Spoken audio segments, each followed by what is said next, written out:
Good evening, everybody.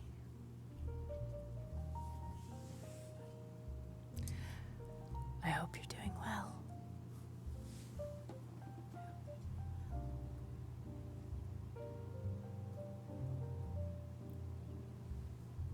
I've got to keep it whisper quiet on the mic, or it gets a little too loud for you.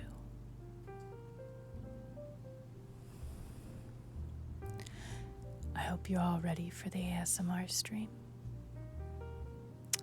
I see that I can hear that my tea is done in the other room. Give me just a quick moment to adjust the camera.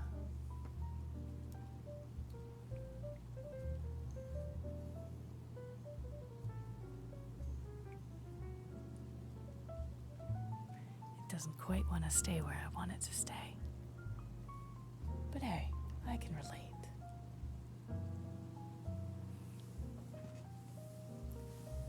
Be right back.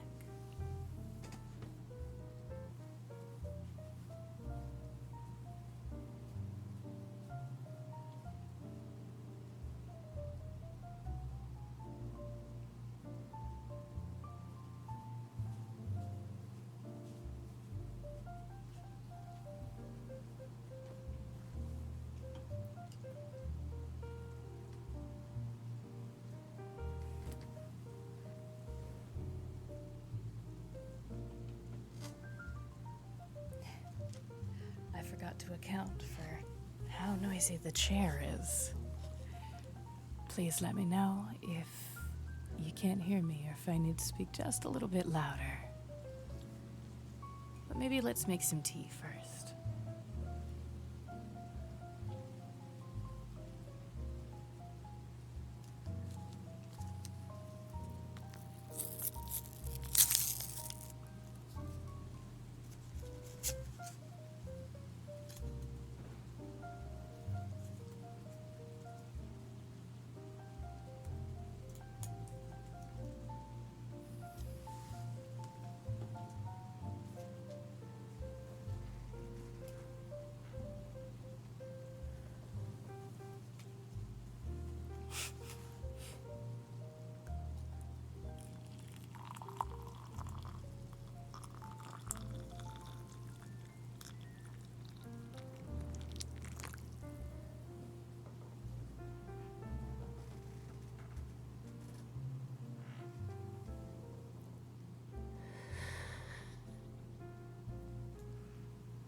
That's going to be good in just a few minutes.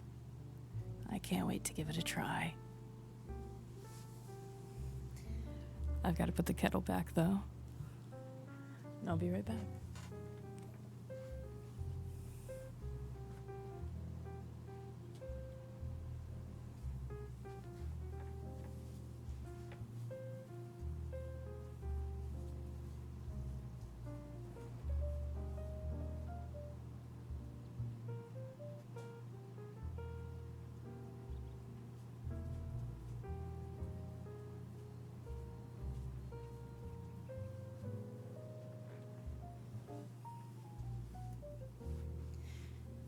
Please let me know how the music to voice ratio is, and whether I need to turn myself up by speaking louder, or if this works for everybody.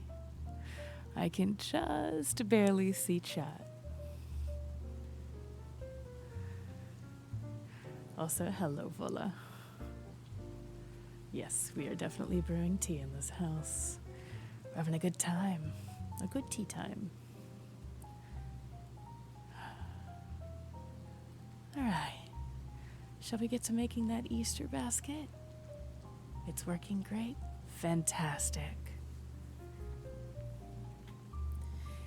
Now, for those of you who haven't been to an IRL stream of mine before, and quite frankly, most of you haven't, I've only had one on last Halloween. The reason why I can't use my VTube studio model is because I am away from my computer and away from my VTube camera. Also, I wear a mask the entire time, and no, I don't just mean nose to chin face cover. I wear a full face mask. So, I might be fiddling with my face the whole time. I might be messing around with things off camera that you can hear, but don't worry, I'm just protecting my own identity. All right. I've got myself here quite an unconventional Easter basket. It's a nice little plastic thing.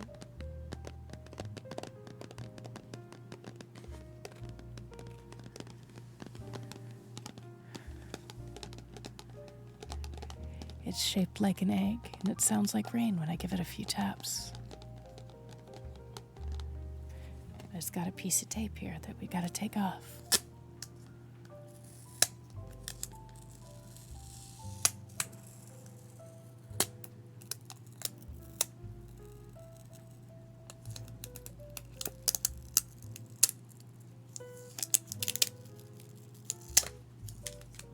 There we go. That wasn't too bad.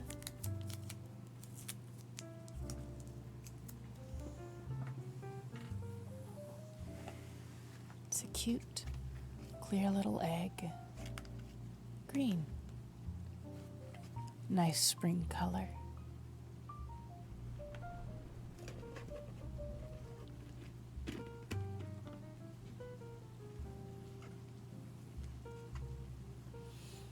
I'll be honest, it kind of looks like a cryostasis capsule from a sci-fi movie. One of those utopian ones where everything is smooth and shaped like a MacBook.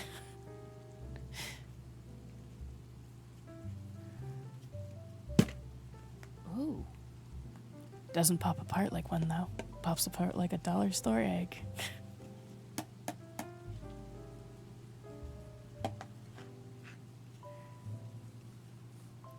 Let's get something underneath these so that you can see them a little bit better, yeah? Let's also maybe try to move the camera a little bit closer.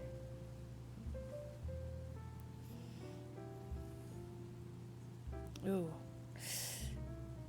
Unfortunately, that's about well, that's all right.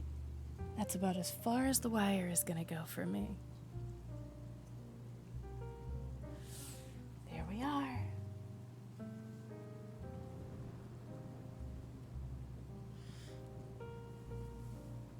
Let's get a little bolster under it.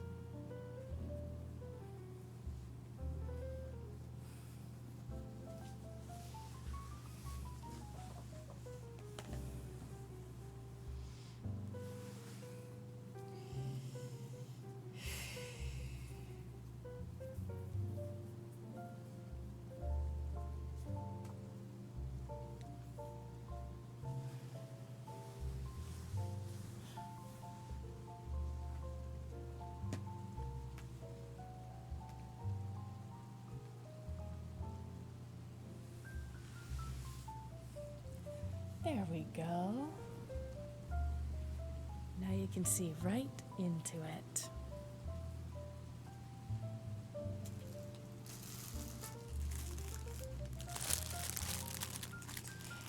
Our first item for putting in that basket, as you should all know, is grass to go right underneath it.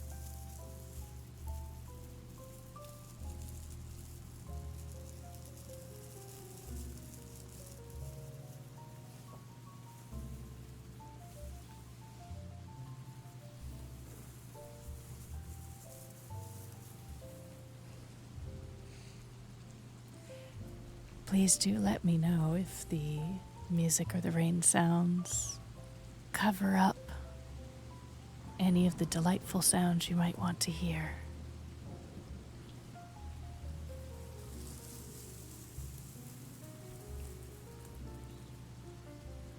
Actually, if most ASMR streams run without music in the background, please do tell me.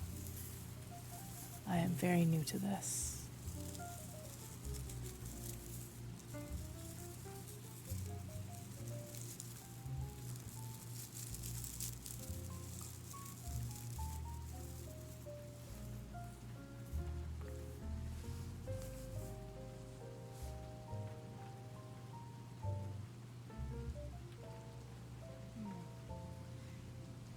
Maybe I will cut it off.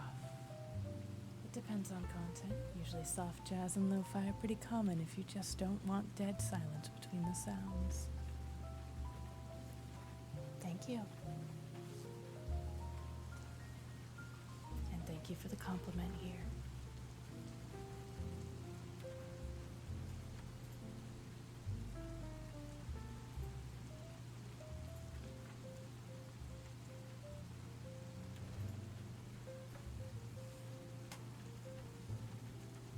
We'll go ahead and turn down the music just a little bit.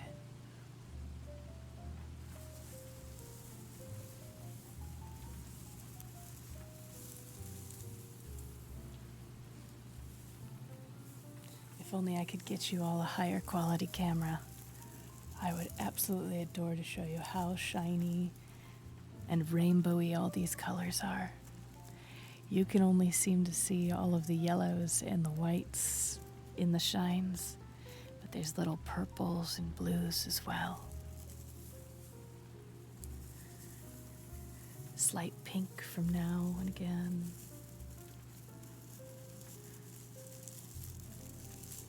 It's quite beautiful. It's exactly why I chose it.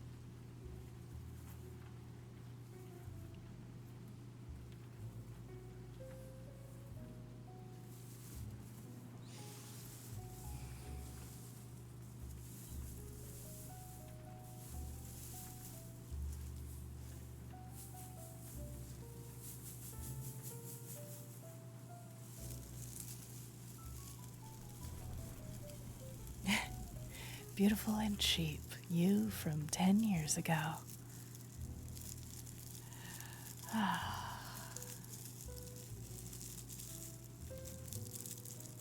What changed? You're not cheap anymore?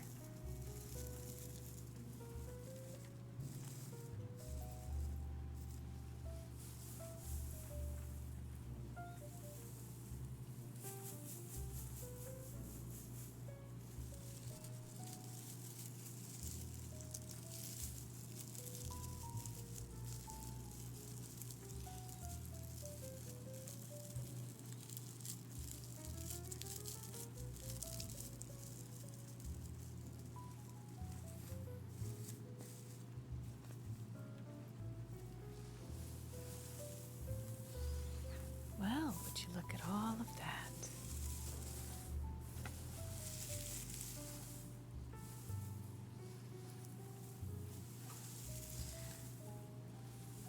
I kind of love having the grass still in the picture, but I don't want to cover up our lovely little shells. So why don't we pop this back here, huh?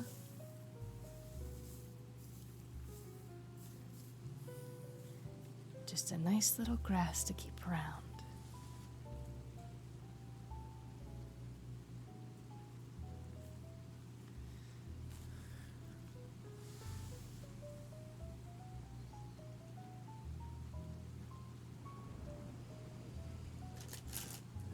Oh, what do we have next?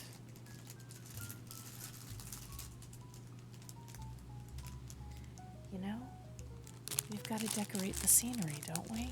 I've got these cute little decorative carrots I got.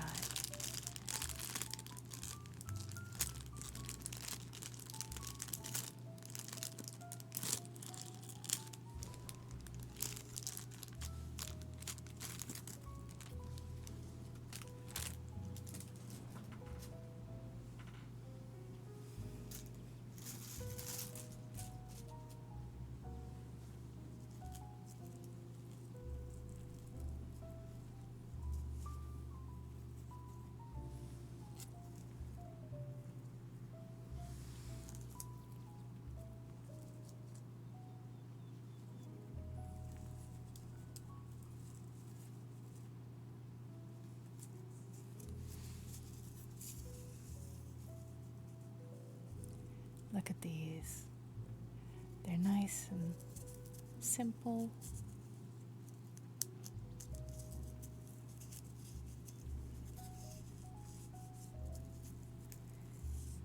Just a cute little wooden carrot wrapped in some orange twine.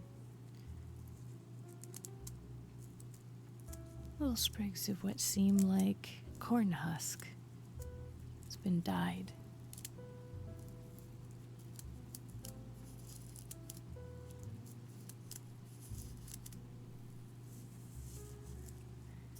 The texture is lovely of the little carrot. Yeah, it's quite nice.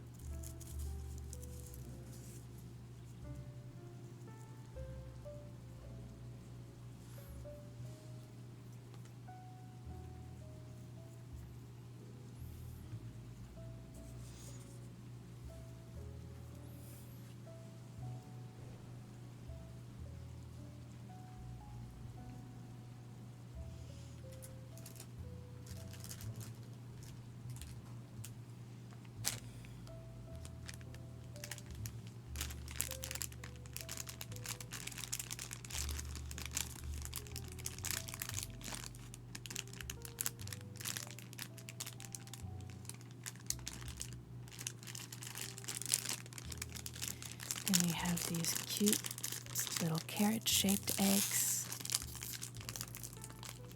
And this one doesn't want to open. Hold on.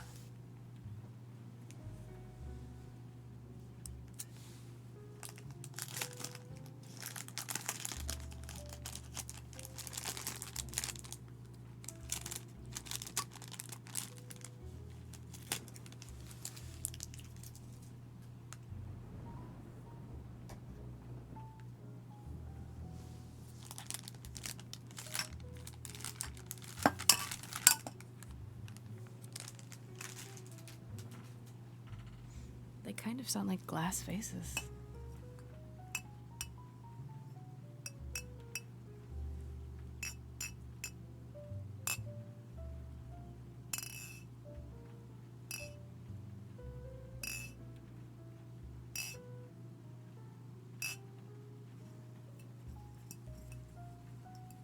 How cute. Let's see how easy they come off. Nice little pop.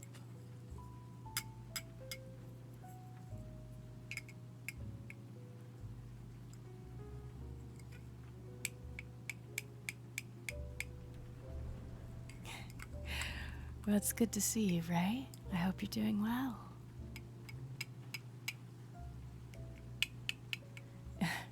And before Headless starts a career in audio Foley, you know? What is voice acting but audio Foley with your own voice, huh? Oh, what a good sound, right?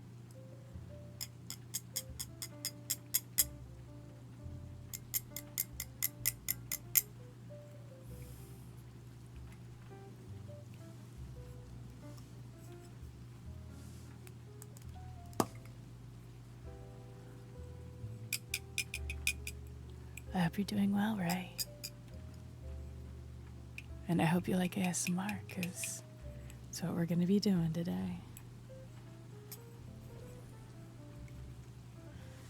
Oh, but you have to have something to put inside of the carrots, right?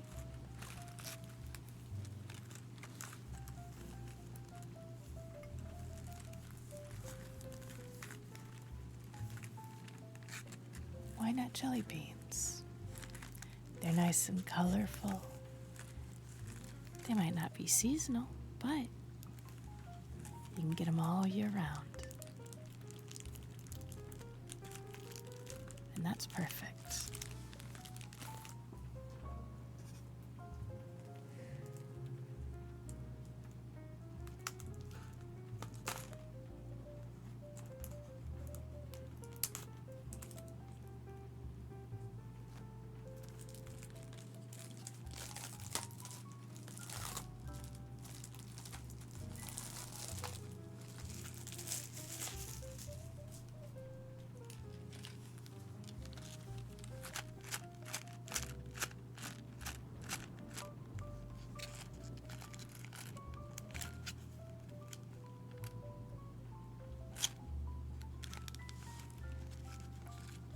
give this a little bit of an opening.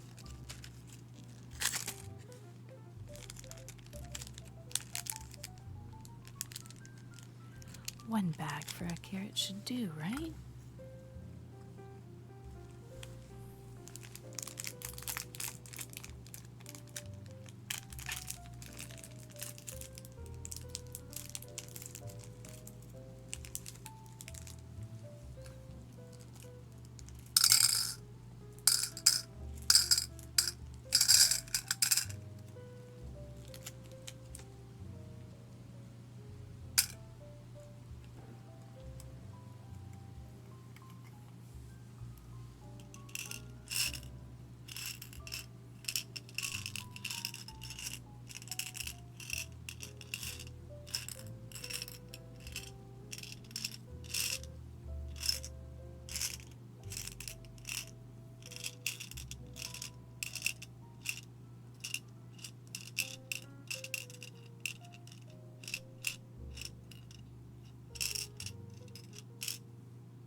Stubborn little thing.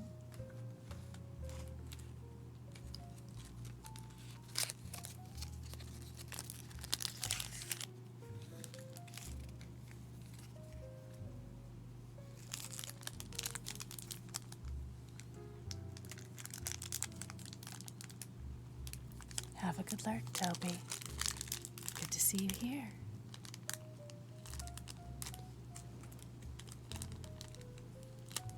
Goodness, this one just doesn't want to open. There it goes. Lovely.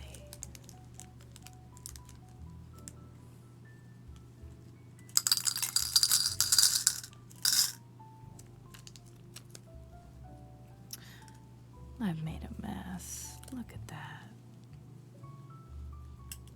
That's so unfortunate.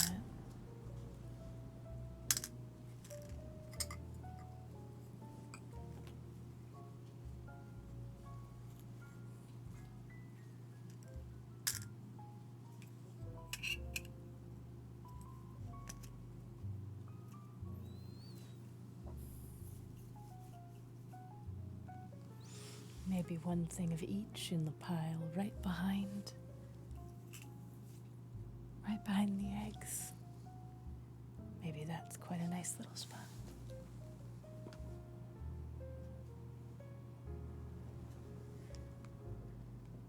The struggle makes for better sounds. Are you saying you want to hear me struggle?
Oh, goodness.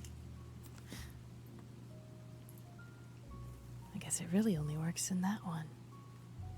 This one's got a little more stable, more grass in it, I suppose. More stability.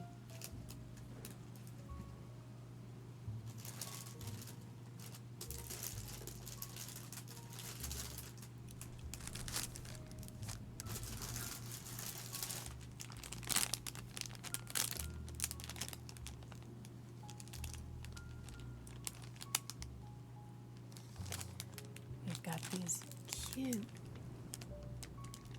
Cute little bunny eggs.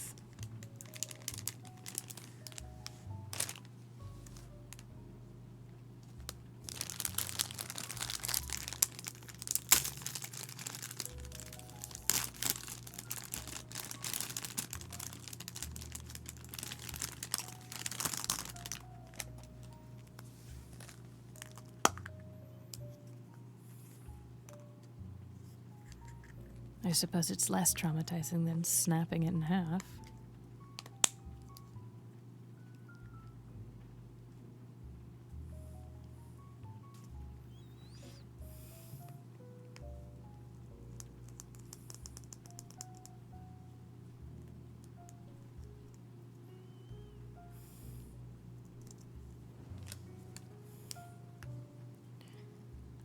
I just love the little bunny butt.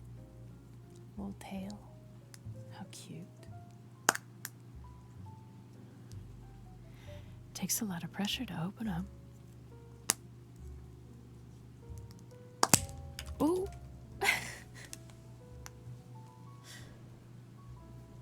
Sorry if that was super loud. I didn't realize it was going to rocket off like that.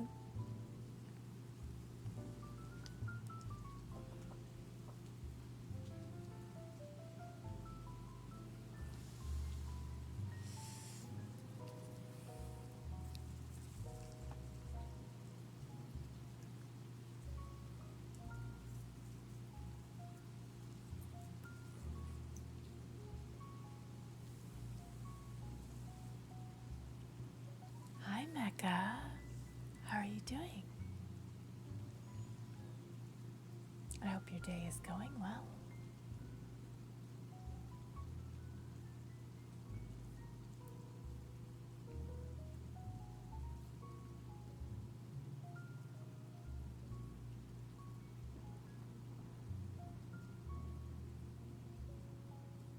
I'm having an okay day, Mecca.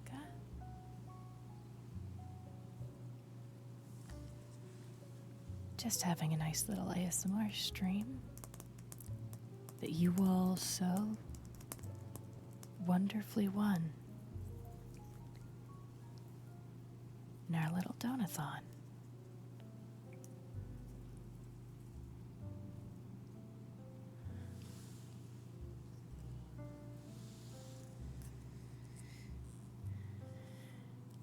These little ones are so cute. I just want to use all of them, you know? I don't want to leave a single one out. Now, I do have peeps, but it occurs to me that peeps are quite sugary. And unfortunately, if I take them out of the bag, they're going to get sugar all over my bed, which is where this is staged. So unfortunately, these are just going to have to go at the back, and they're just going to have to stay there looking at you real funny. Just like this little guy with one eye on the top of his head and one eye all the way down the side. And this one who has an eye all the way down on his hip and one big smoogie eye at the top.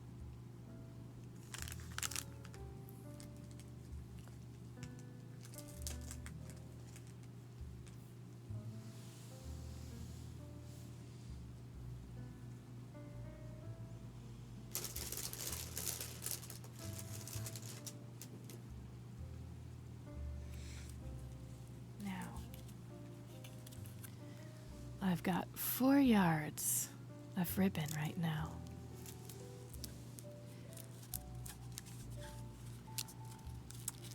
What do you say I find how to open this?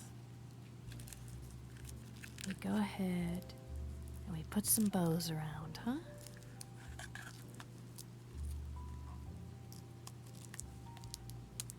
How do we feel about that?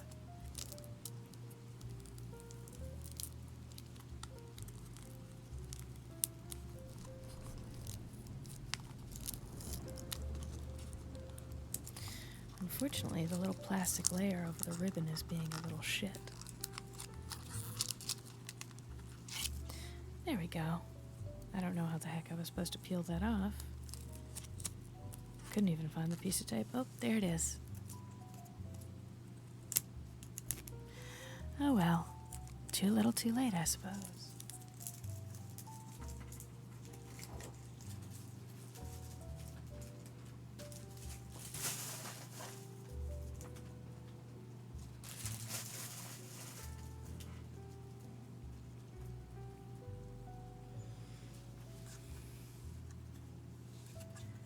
Now where's the end of the ribbon? There it is.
Do I even have to tell you I don't know how to tie a perfect bow?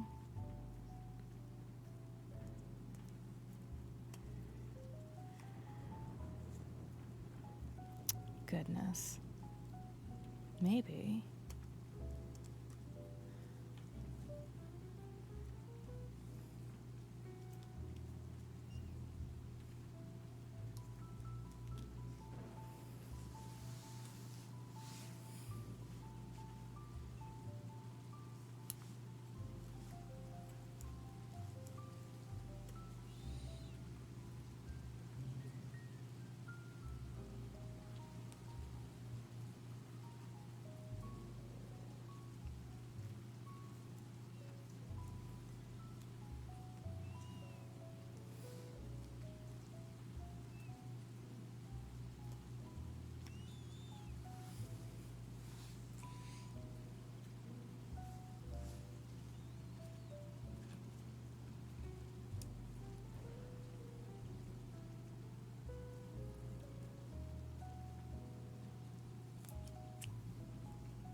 Oh well, it's cute.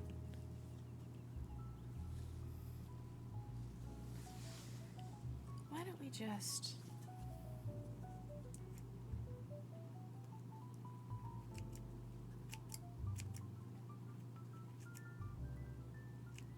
Goodness. This ribbon just doesn't like to cut, I suppose.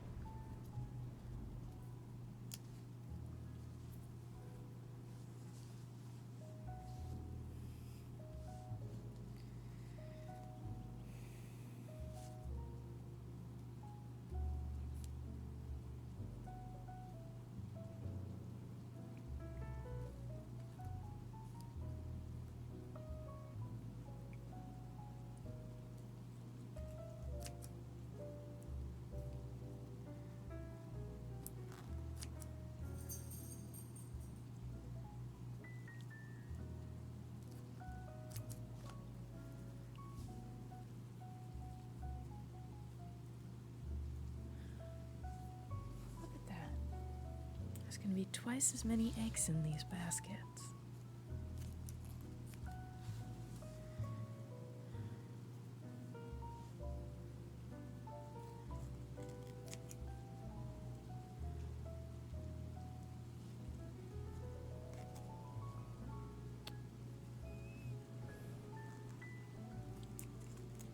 What a lovely time. Just let them place themselves. How lovely.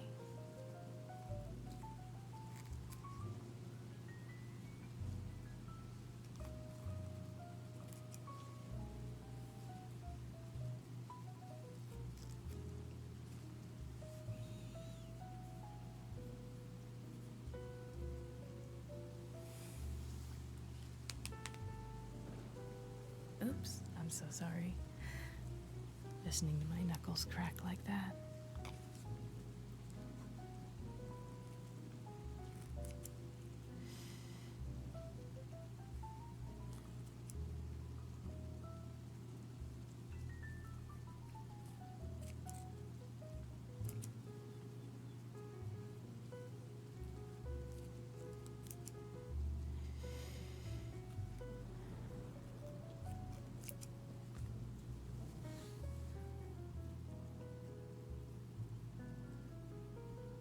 That's too many in one spot. How silly.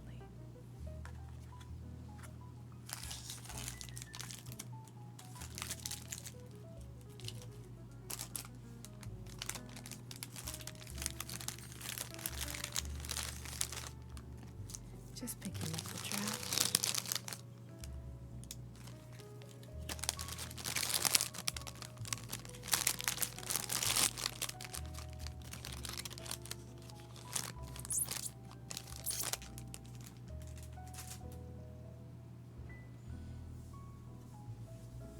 Look at that cute little scene. You know what this could use?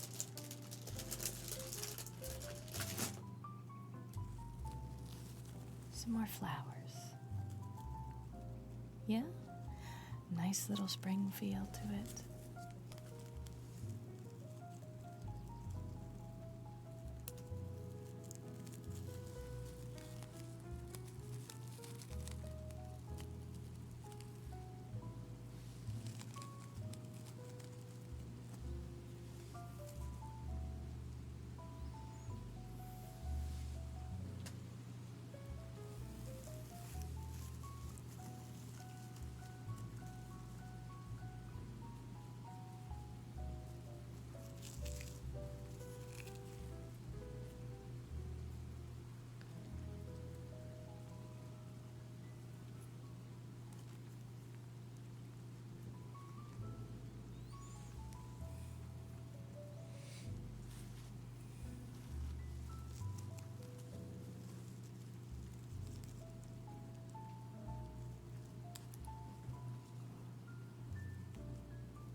forgot to take their collar off. Give me a second.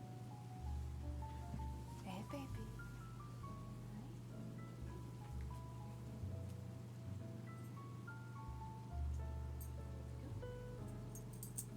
You just need to take their collar off right now.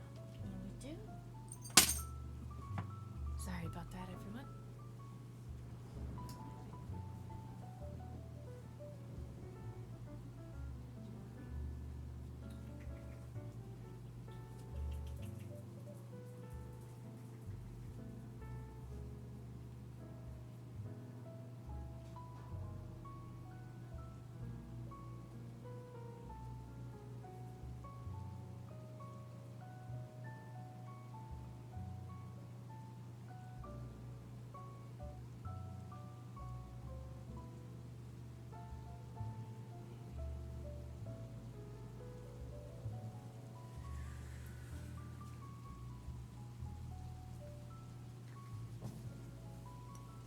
Sorry, folks, they're just curious. They don't know what's going on.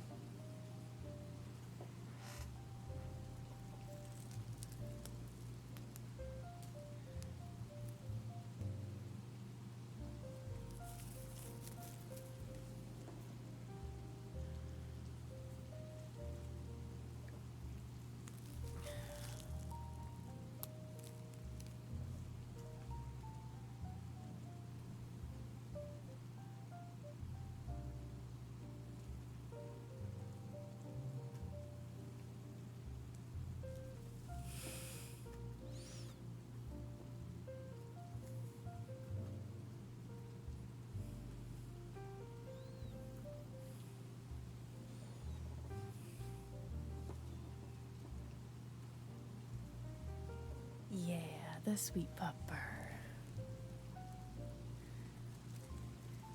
Let me go ahead and extract the rest of these flowers.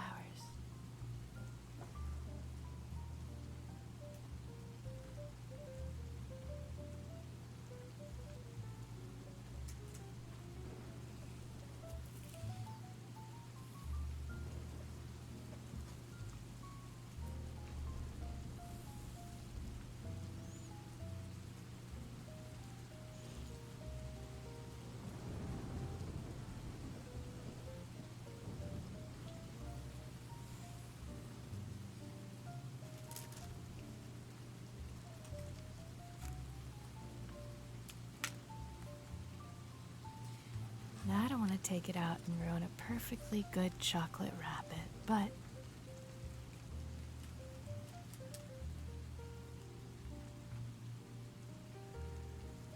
we can show that on screen. Look at that. You've always got to have a chocolate rabbit with your Easter basket, right? There's no question.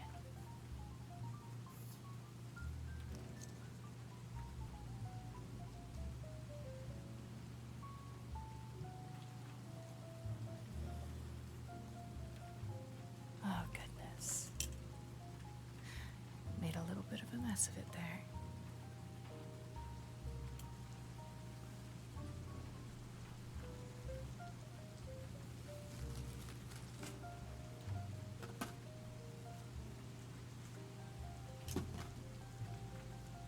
Now then, I told you that there'd be a little surprise, right? Just a little itty bitty surprise for all of us.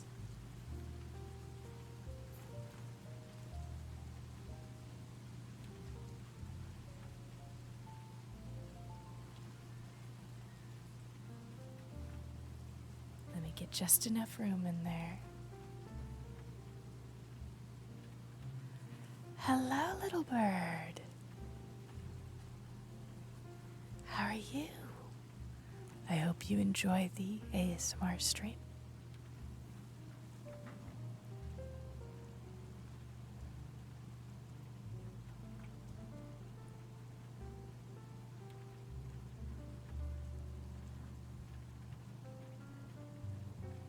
There is a surprise.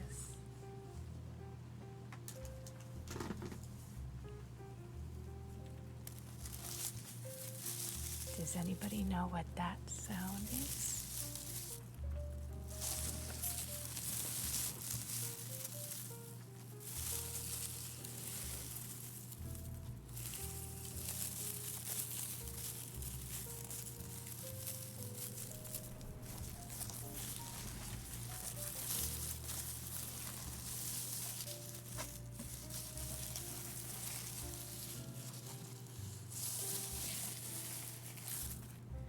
Do you know what that sound is? Well, there's an ad break about to happen. So I'll let you know in about 3 minutes. See you in 3, darlings.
Welcome back, everyone. Are you ready for your little surprise?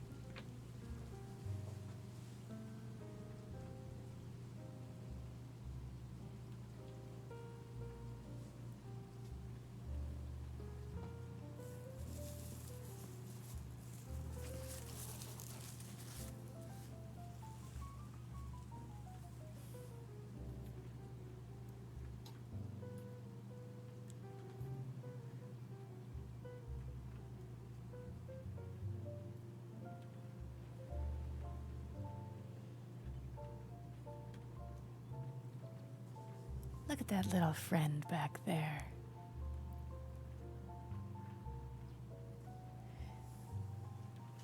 I don't have candy to stuff him full of, but I do have some Easter eggs.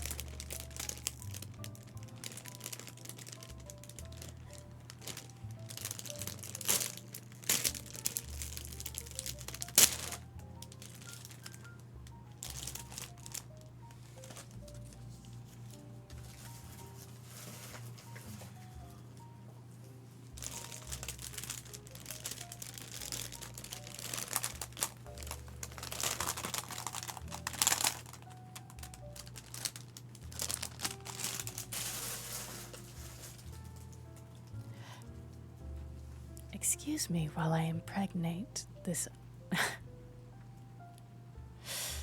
I impregnate this unicorn. Just like Vola said, as if I had an ovipositor.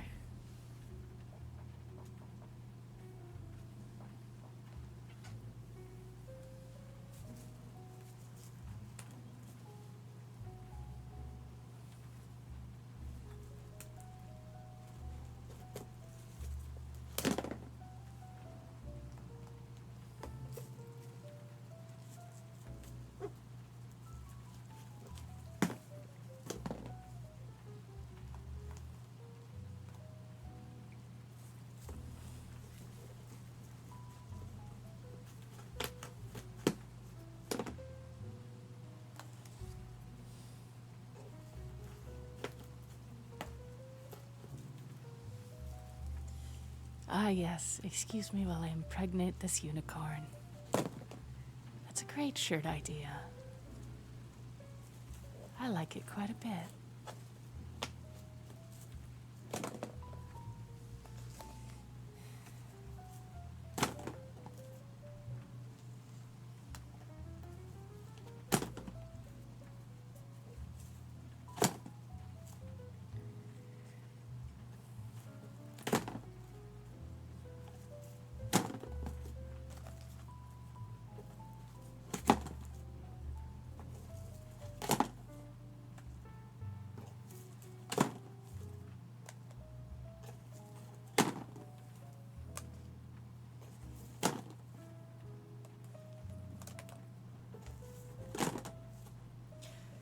You know, it gets easier and easier as the hole gets stretched out.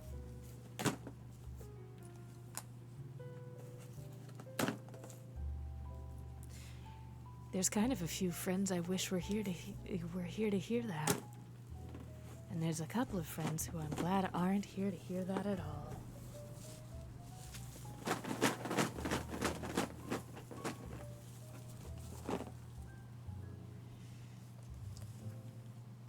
Just a few more.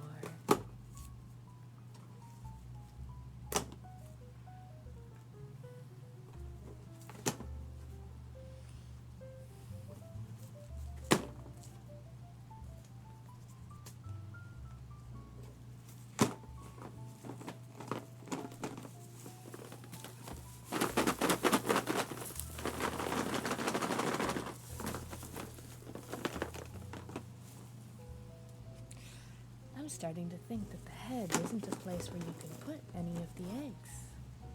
And now, I am going to fuck you! Well, this just got interesting. It's fuck you up, Dad. Cash, beautifully timed. Also, welcome in. You came in time for the surprise, which is our lovely little unicorn friend over here.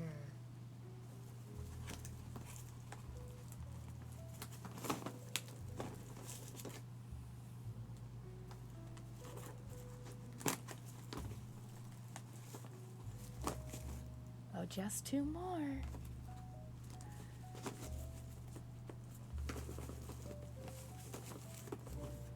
My sweet little friend almost can't handle it.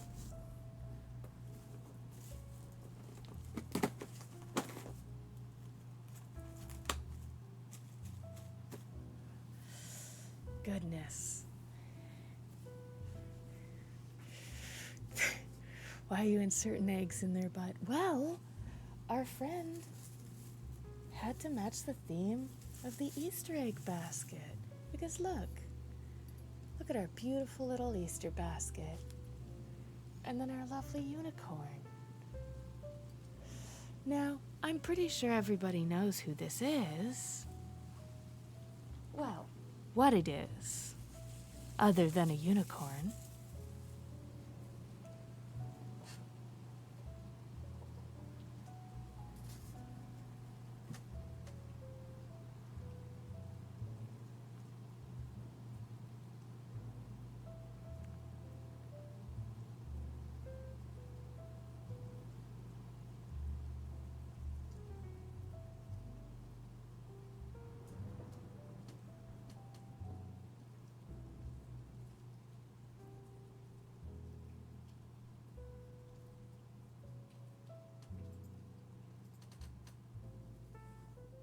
God, you got it right, everybody. You got it right.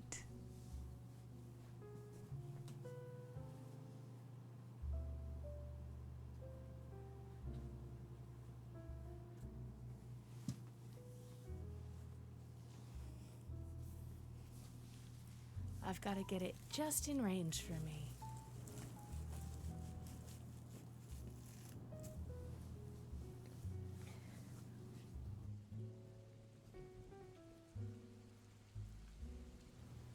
That's right. Everyone say a prayer for sweet little rainbow baby.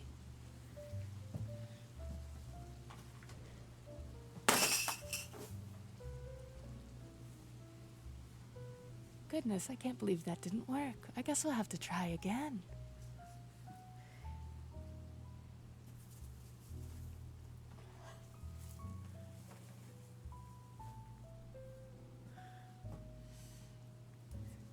Everyone say goodbye one more time.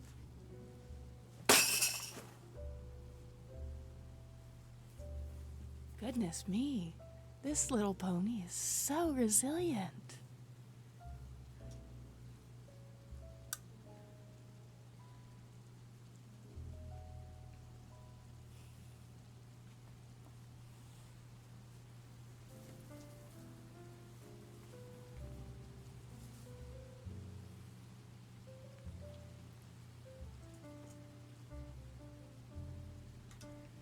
Surely just once more will do it.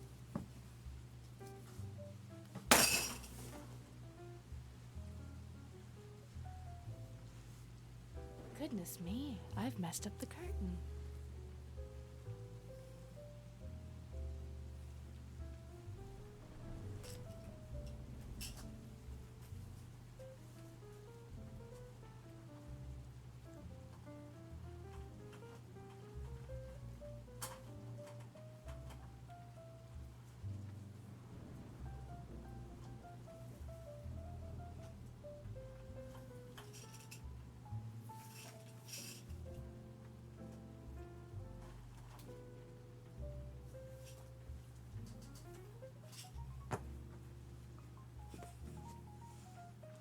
I'll be honest with you.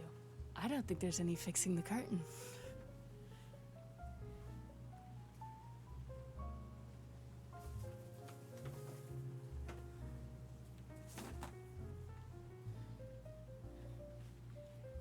But there's so many eggs still left in there.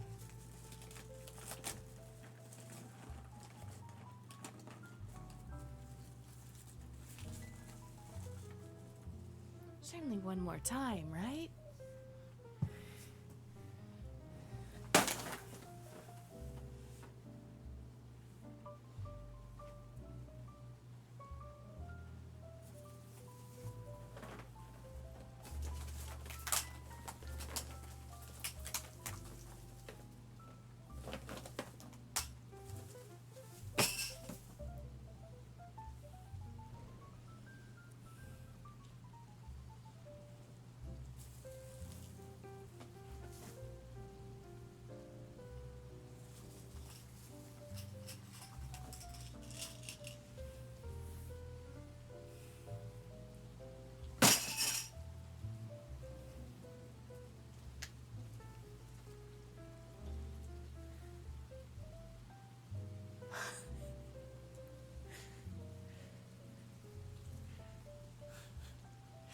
Ah, yes, the nice relaxing sounds of punting a unicorn. And yes, we must harvest Charlie's organs.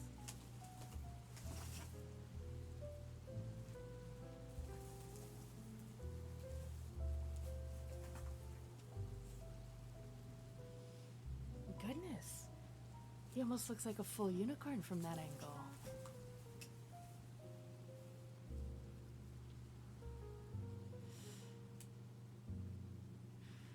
How else are they gonna shit rainbows? It's so true.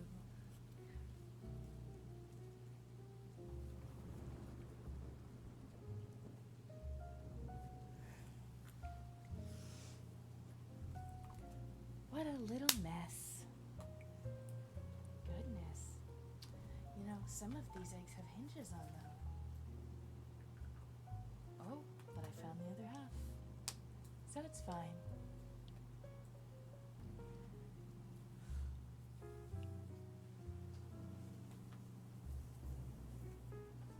Looks like Charlie's dragged the grass all the way along with him.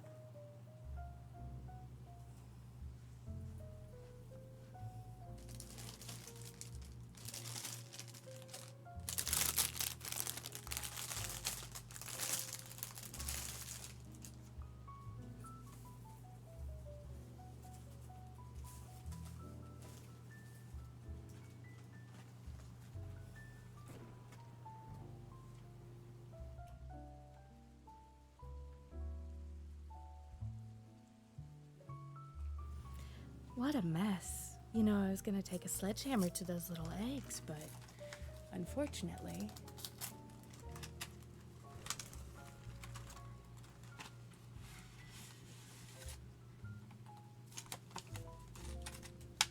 they all got taken with Charlie.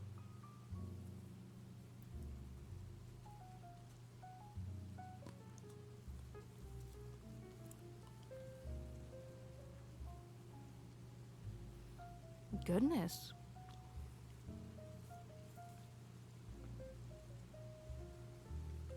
The rabbit's very melty.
Look at that, our little jelly bean carrots. Still in one piece. How surprising.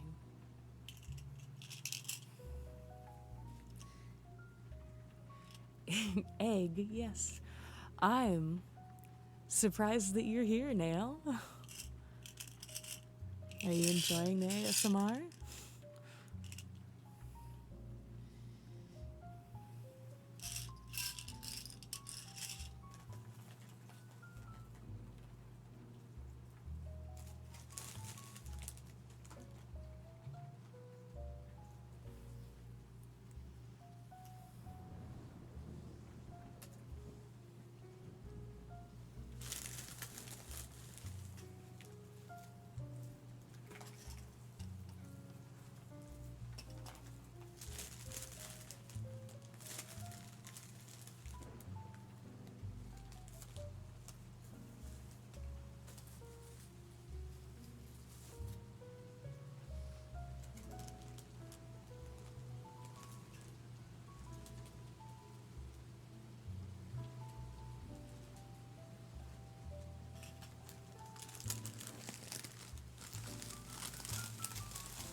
just cleaning on up.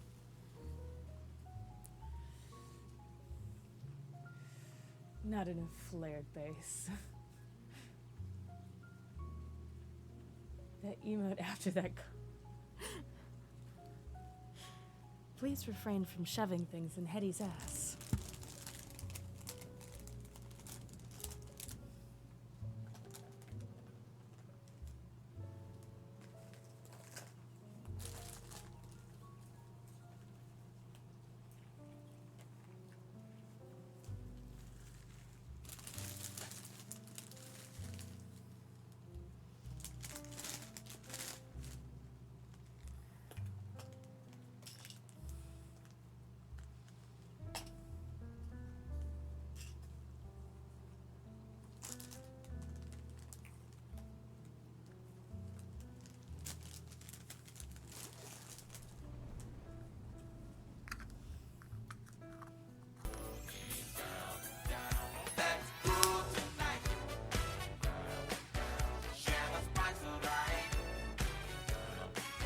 Thank you, Neil, for playing Dance Break. Naturally gifted with the ability to say serendipitous with emotes. Oh dear.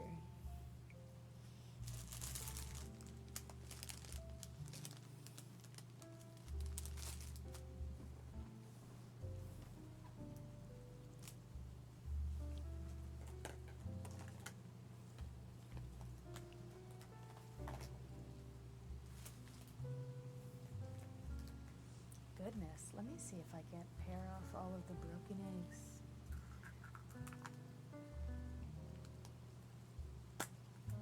Can you pin me up against the wall? Say please?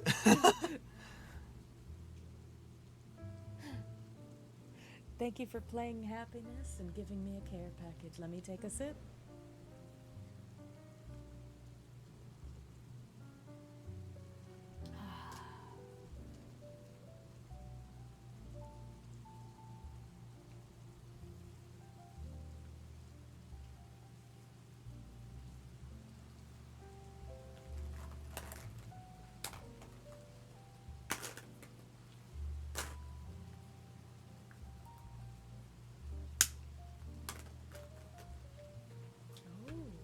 Looks like one of the eggs broke.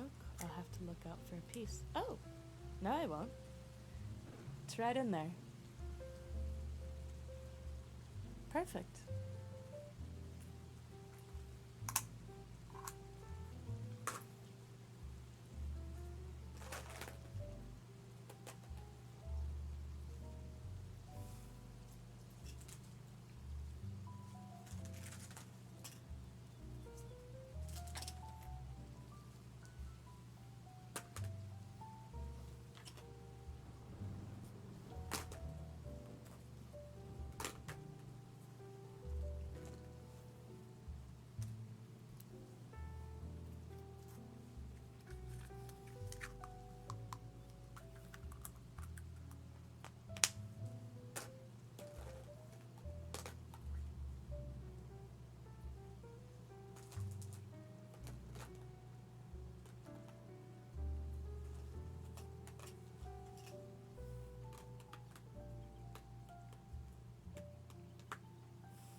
Look, that's how many eggs that fit in there.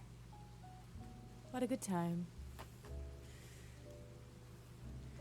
It's a good thing I'm not fully paying attention to stream and I need to find my place. Otherwise, these sound alerts would be jarring as fuck. I'm sorry. I should probably turn them down. Or off.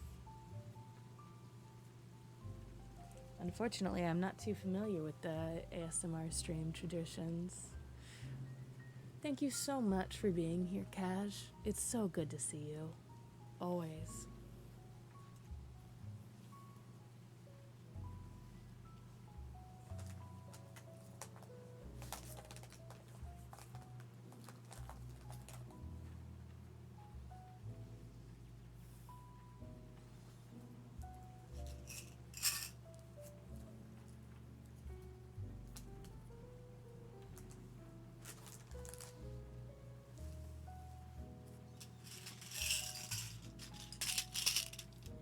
These are probably my favorite.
It's real hard to walk on a bed when you can barely see, by the way.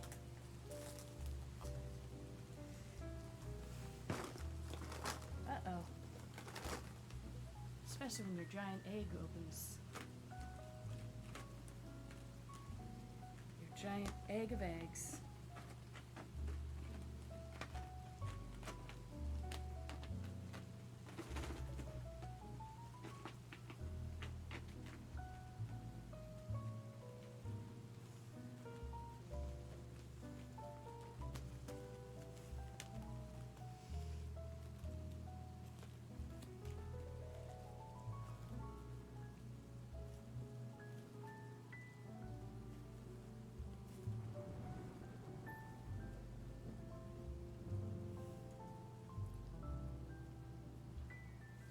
I come in peace.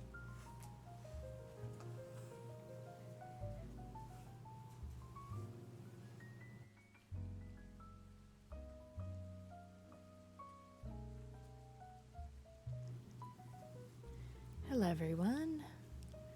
How are you doing? I hope your evening's nice. I hope the ASMR stream has helped you relax.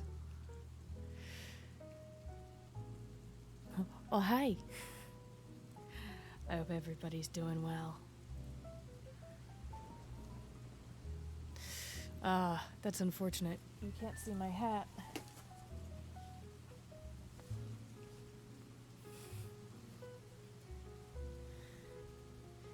Let me see. Can you see it now? What about now? How about now? What about now?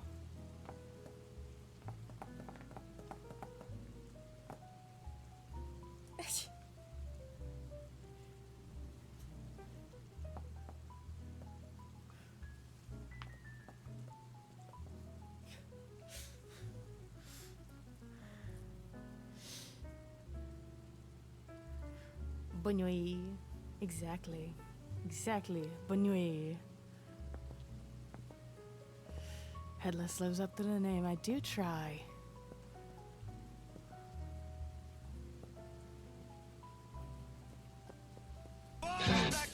Oh my god. Oh my god, Big Kahuna, thank you.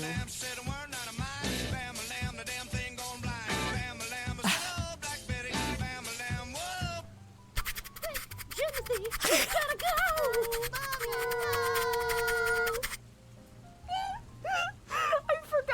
I forgot that was my hype train sound. I forgot.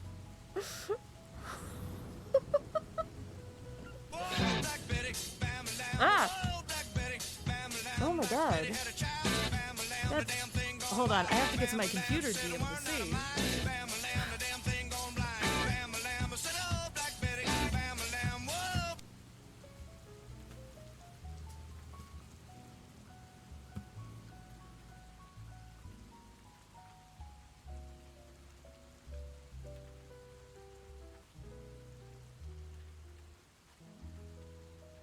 Oh my god, thank you for the level 3 hype train. Holy crap. Hope your Friday night is going well. Hey, I mean, it's better now. I got some shitty news earlier, and I'm very, very happy that things have, that y'all have done me quite the solid there. Thank you so much. Oh my goodness. If you got yourself a gifted sub, please do thank your gifter. Let's see, Big Huna with 5 gifted subs. That's amazing. To Quirlixla, Teramiso, Mega Raichu, Little Bird, Inhuman Baron, and you started the hype train too. Oh, and you gave a tier 1 sub to Vola. Thank you so much for the gifted 5 as well. To Victor, Evil X Souls, Raining Nichols, I am dumb 3835, and Zizon Grimoire After Dark, and Necromantic Nail. My goodness, thank you all so much. May have something for after stream. What are you talking about?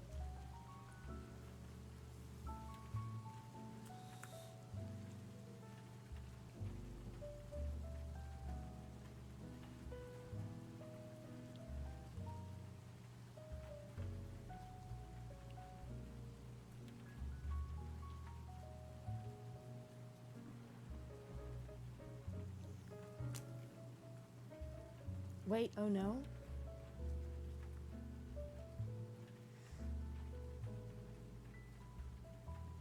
I don't have to be sneaky with my... Oh, you're right. You don't.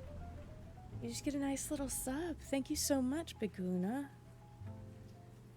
Oh my god. And Vola. Vola and Kahuna, thank you so much. I was gonna declare this part of the stream over. But I feel like I have to stick around for a little bit longer just as a thank you. Did you buy something off of like a treat stream or something, Kahuna? Let me know so I can just look it up. And you can message me privately if you want to.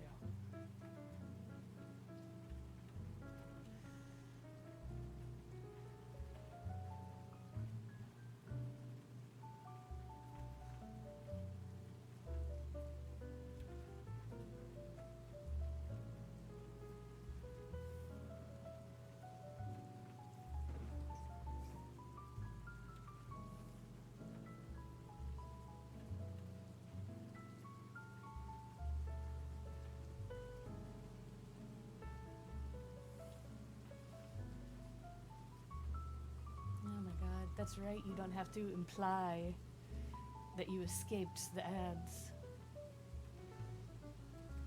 That's good at least.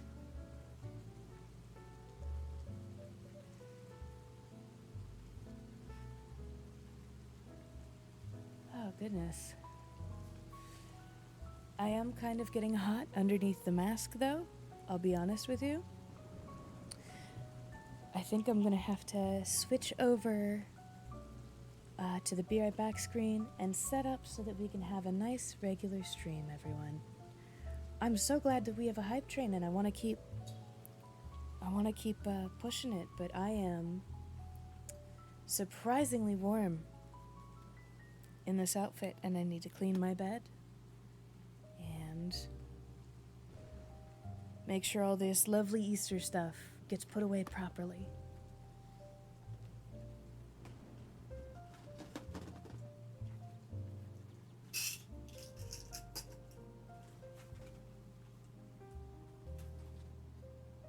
Though I suppose I could let you listen to me clean up the rest of the... Ooh, everyone open your hype chests. What'd you get?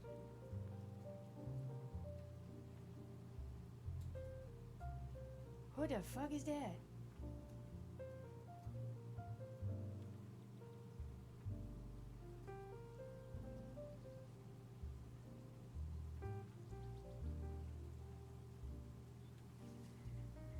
It looks like a Sailor Scout. Choo-choo, motherfucker.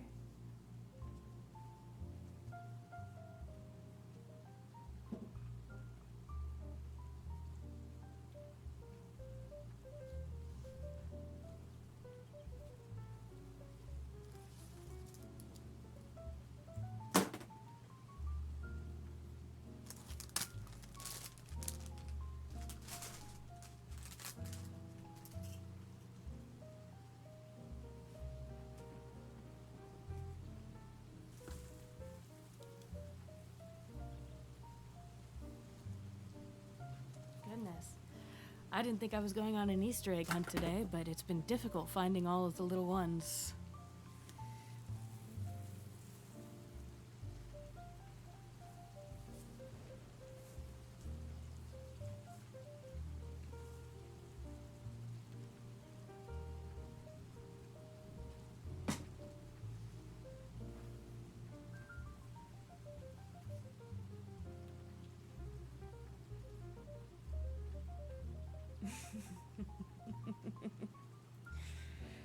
That's good to know, Ray. Oh, found one little carrot hanging out right over here. Gotta keep looking around for a little bit.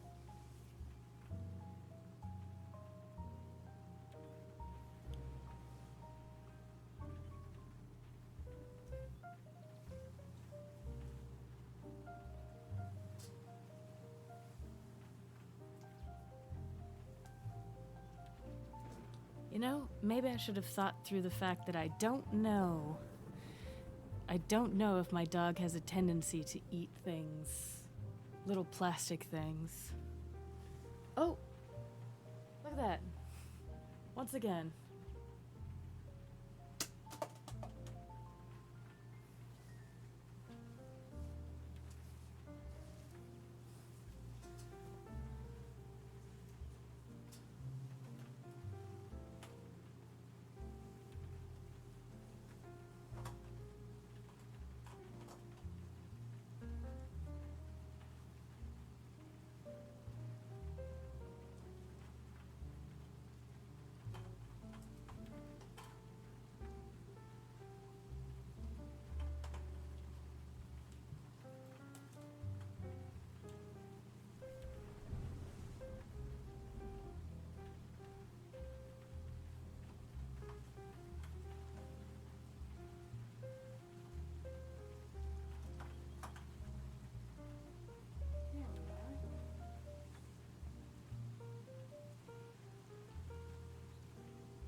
Come back to me, little plushies.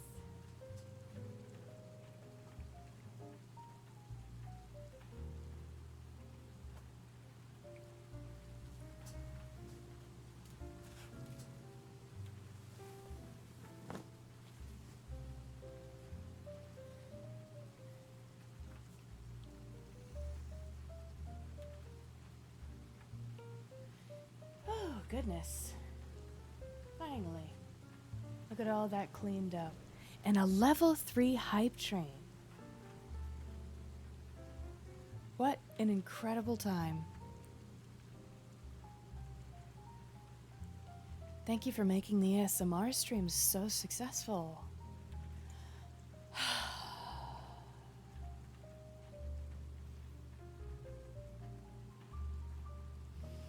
We are gonna come back once we get back from break. We are gonna come back and have a little bit of a reading session.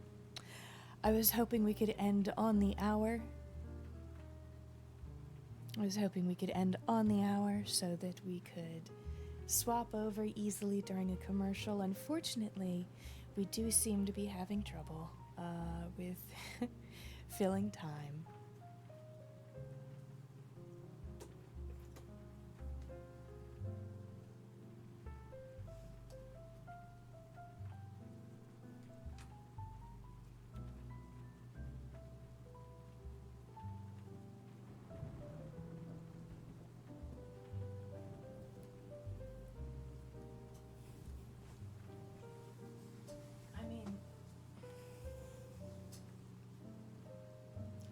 I could sit here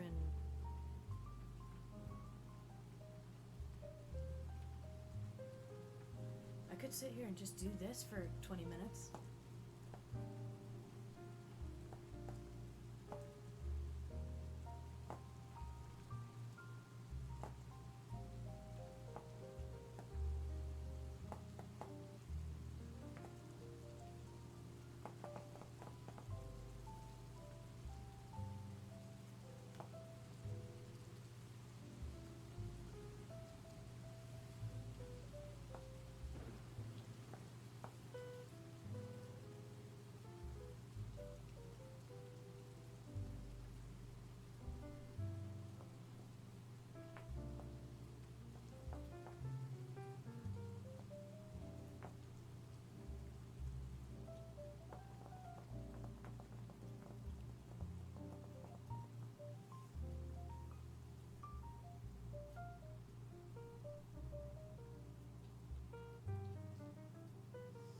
The shades are a vibe. I'm glad you think so.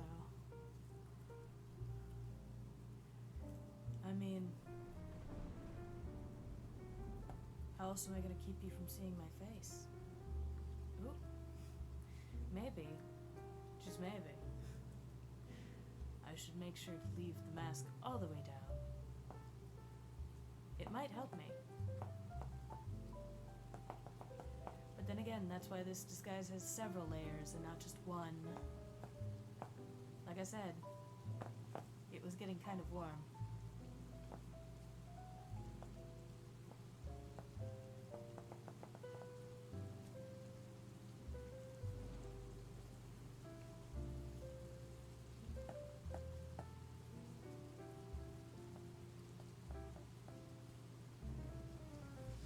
You know, it's funny.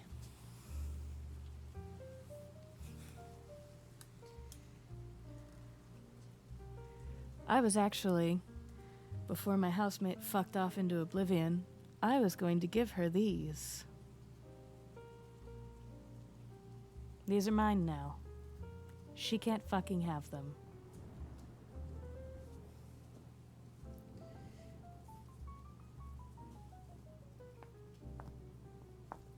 Oh.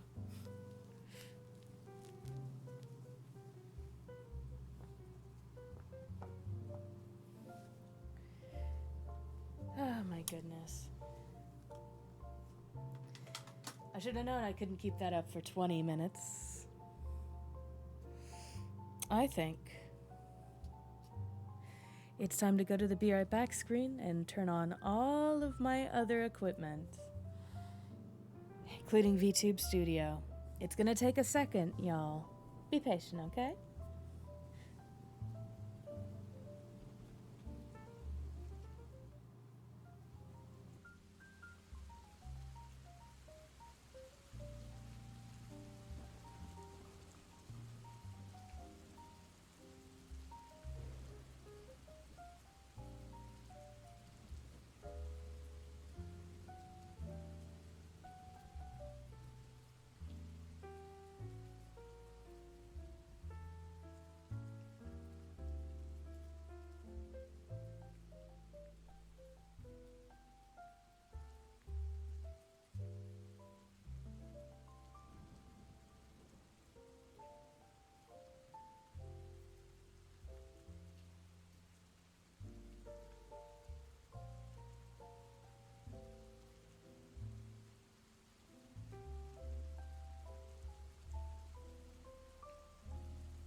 Sorry about that, folks.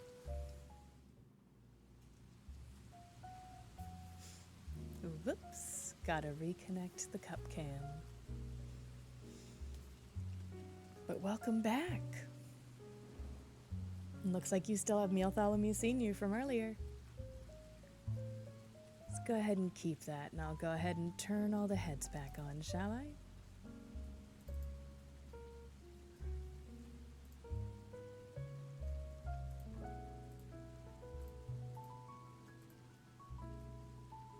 There we are. Welcome back. Thank you so much, Big Kahuna.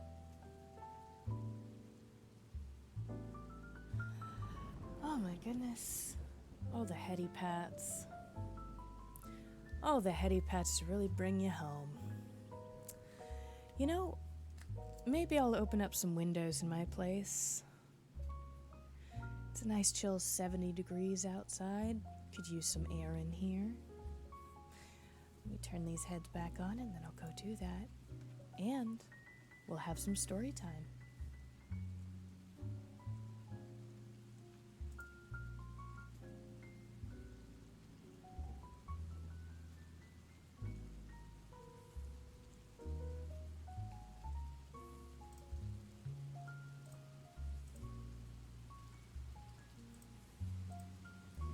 Goodness, I've got so many of these.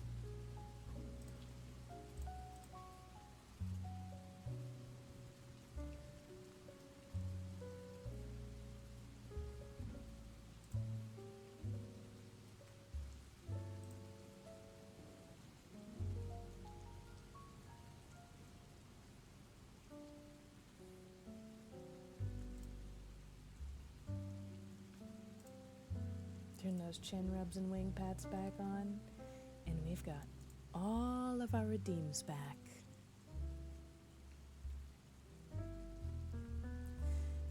Lovely. Oh my goodness. My. Oh goodness, I didn't think about it. I turned the browser music way up. And it might be covering up my sound.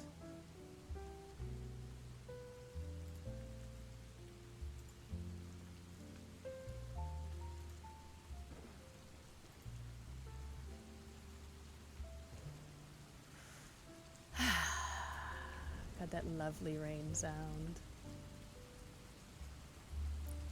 So sweet. Goodness, oh, my laptop cut out so much. Indeed. Let me get my windows open so I can stop wasting money on it. Fuck, why are you following me? Oh my goodness. Octavia, your bestie, thank you so much for joining the chopping block. If you did not know, we are all looking for my head. I don't know where it is, I don't know what it looks like, but if you bring me heads, I'm sure I'll be able to tell if it fits, just like Cinderella's glass slipper. And if it doesn't fit, we'll give it right back, so don't you worry. Welcome on in. Tell me all about yourself so long as it doesn't break TOS.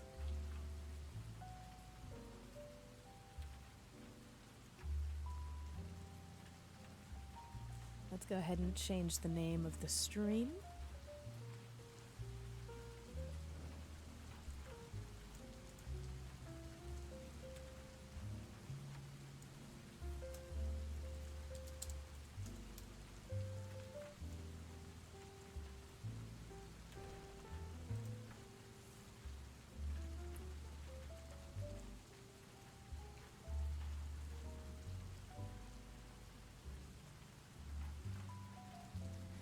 All right,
You know, today, all of the goddamn kids were out because the apartment complex had an Easter egg hunt for them. And I'm so glad I didn't need to keep the windows open for the earlier stream.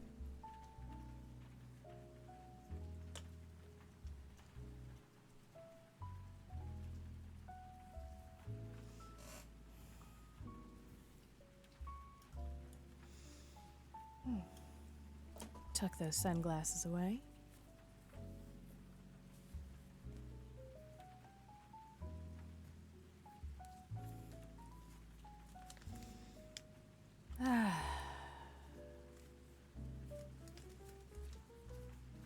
Let's see, is there a section for reading?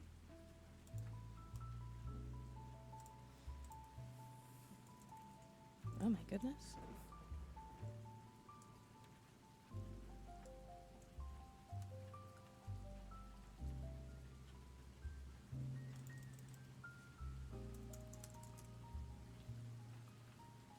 Writing and reading.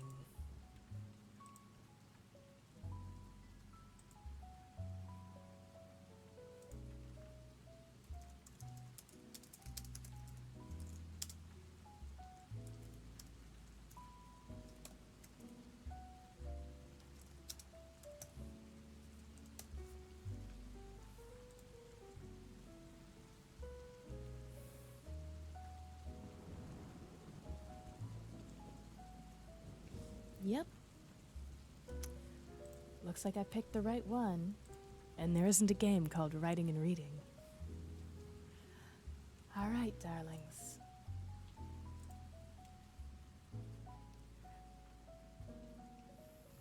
Let's go ahead and pop the title of the story on the screen, shall we?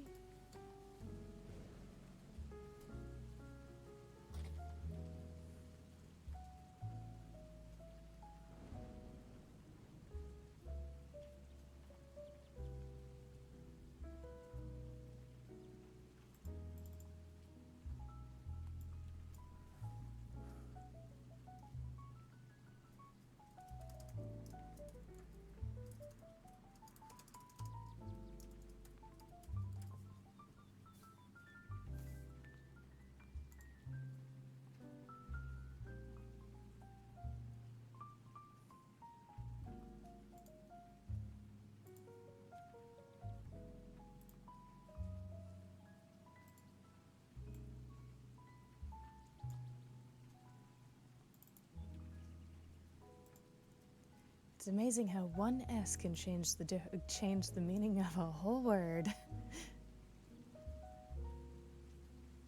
Let's go ahead and pop this right there.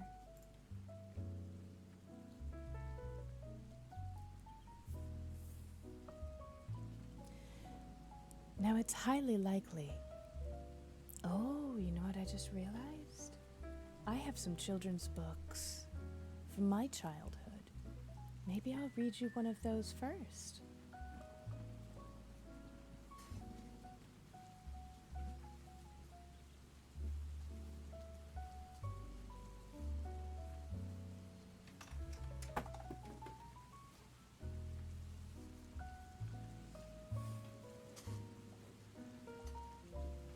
Had to cross my bad, my apologies. Can you read mental?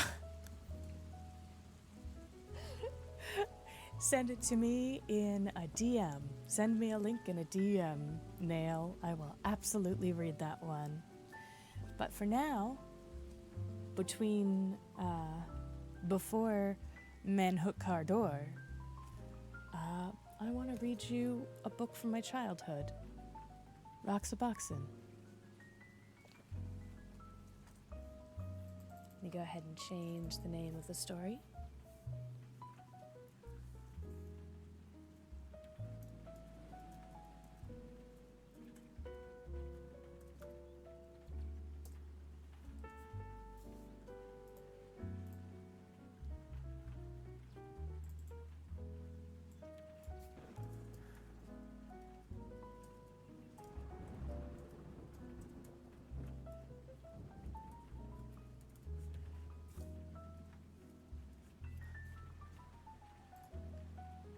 press cancel instead.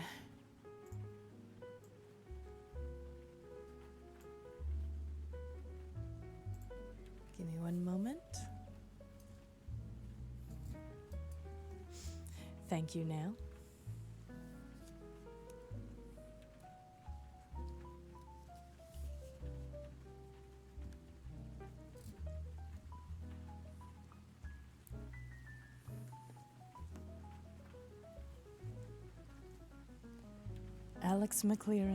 Alice McLaren's Roxaboxen. Give me but one moment.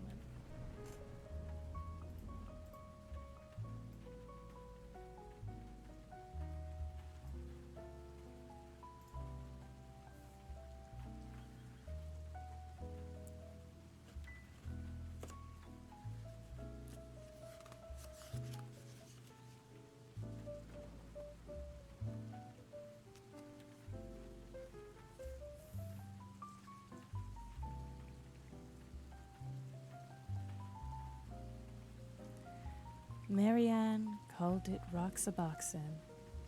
She always knew the name of everything. There across the road, it looked like any rocky hill. Nothing but sand and rocks, some old wooden boxes, cactus and greasewood, and thorny ocotillo. But it was a special place. The street between Roxaboxen and the houses curved like a river. So Marianne named it River Road. After that, you had to ford a river to reach Roxaboxen.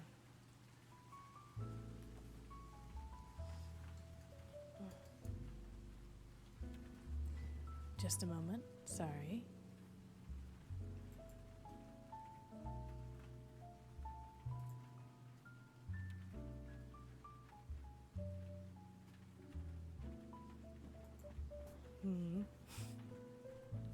Heady pats, of course.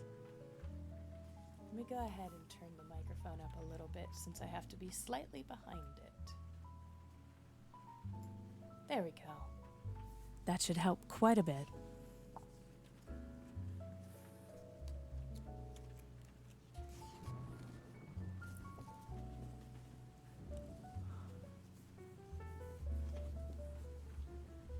Of course, all of Marianne's sisters came. Anna May and Frances and little Jean. Charles from next door, even though he was 12. Oh, and Eleanor, naturally. And Jamie and his brother Paul. Later on, there were others, but those were the first. Well, not really the first. Roxaboxen had always been there, and must have belonged to others long before.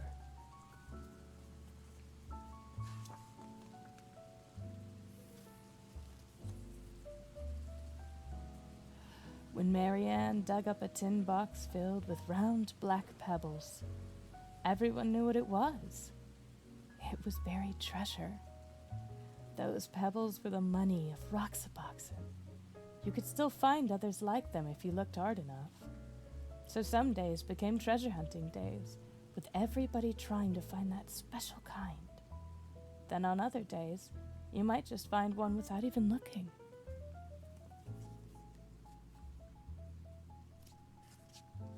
Don't worry about Hetty. Hetty's sleeping.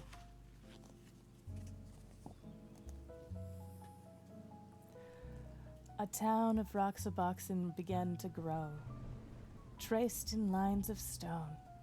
Main Street first, edged with the whitest ones, then the houses. Charles made his of the biggest stones. After all, he was the oldest.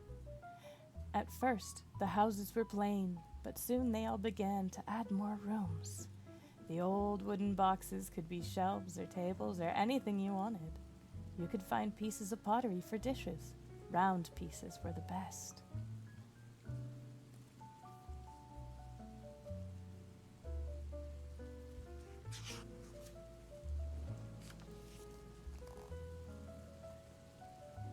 Goodbye, Lysander. Later on, there was a town hall, Marianne was mayor, of course. That was just the way she was. Nobody minded. I'm glad you're enjoying it, Kahuna.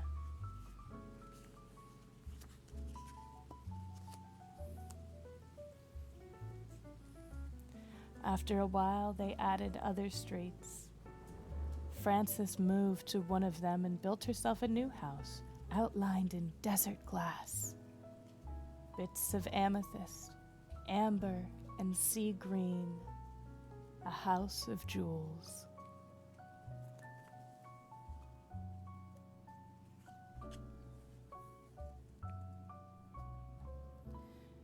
And because everyone had plenty of money, there were plenty of shops. Jean helped Anna May in the bakery, pies and cakes and bread baked warm in the sun. There were 2 ice cream parlors. Was Paul's the best or Eleanor's? Everybody kept trying them both. In Roxaboxen, you can eat all the ice cream you want.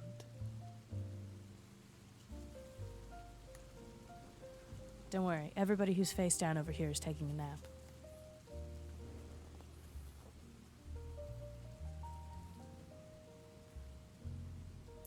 Everybody had a car. All you needed was something round for a steering wheel. Of course, if you broke the speed limit, you had to go to jail.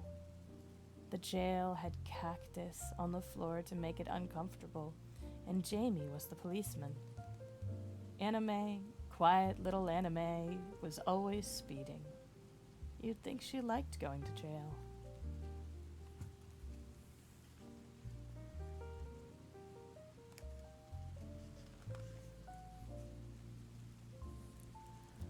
But if you had a horse, you could go as fast as the wind. There were no speed limits for horses, and you didn't have to stay on the roads. All you needed for a horse was a stick and some kind of bridle. You could gallop anywhere.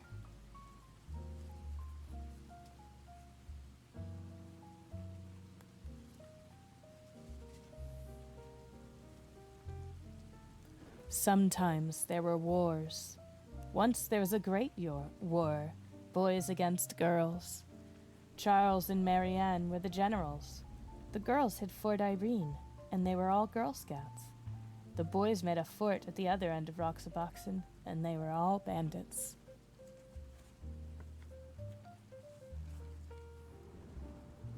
Oh, the raids were fierce, loud with whooping and stamping of horses. The whirling swords of Ocotillo had sharp thorns, but when you reached your fort, you were safe.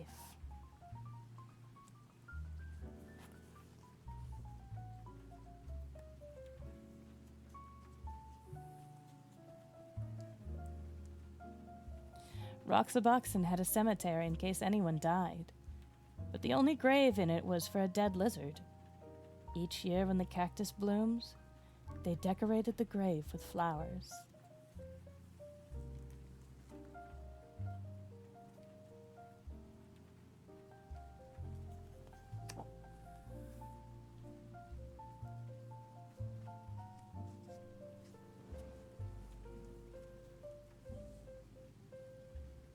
Sometimes in the winter, when everybody was at school and the weather was bad, no one went to Roxaboxen at all. Not for weeks and weeks. But it didn't matter. Roxaboxen was always waiting. Roxaboxen was always there.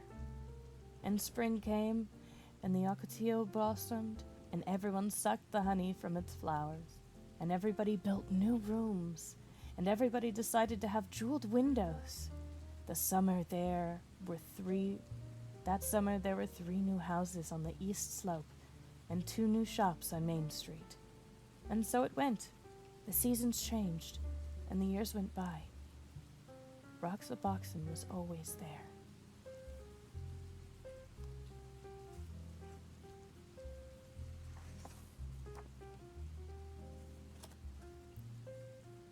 The years went by, and the seasons changed, until at last the friends had all grown tall, and one by one they moved away to other houses, to other towns.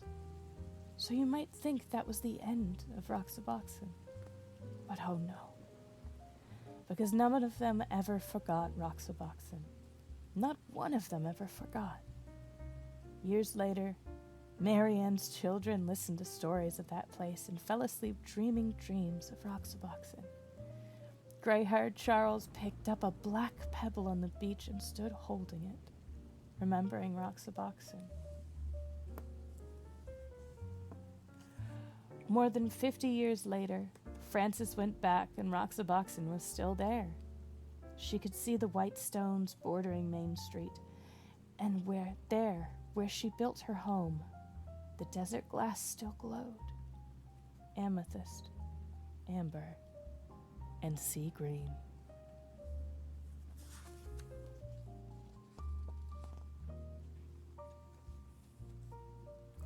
It's my favorite children's story from when I was little.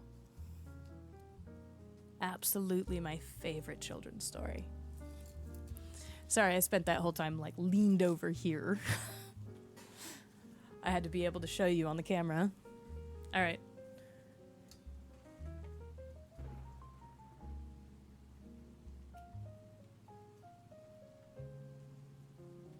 Is it bittersweet? I always considered it sweet because it's still there, and everybody has to grow up. That's just life. Get jobs and move on, living in a different town, different people. But it's still there. It's still proof that they had a childhood and they loved it.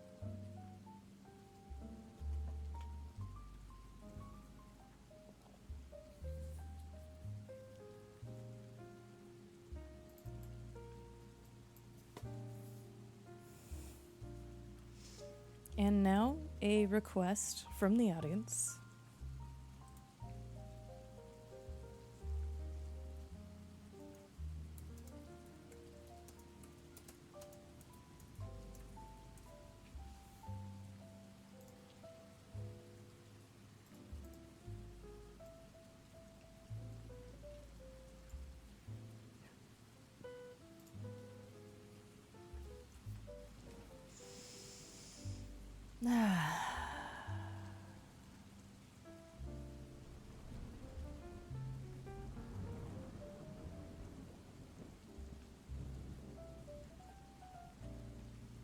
Where is it?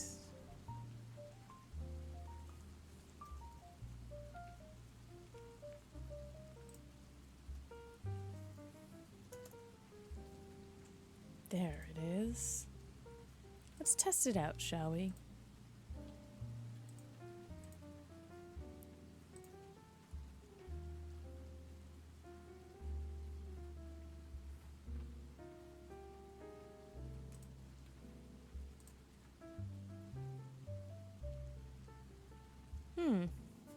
Odd. Uh-oh. Oh, that's why. Boy, I'm glad none of you redeemed heads. Mix It Up wasn't even on.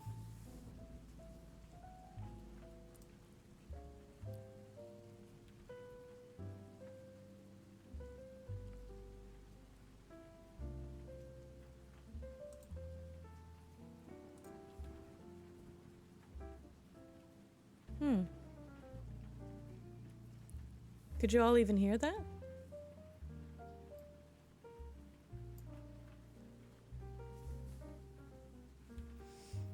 Unfortunately, it doesn't jingle for me for some reason.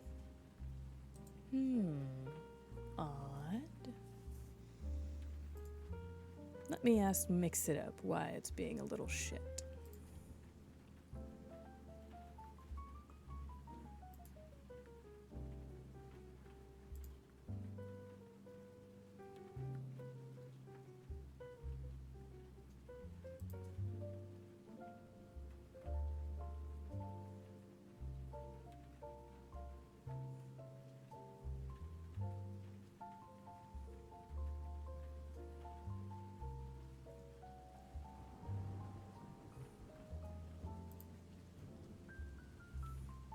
Hold on a minute.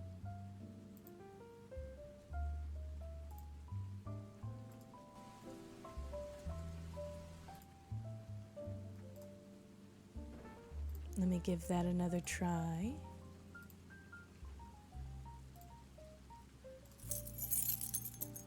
Oh, Jesus, that seems loud. Is that super loud to you all?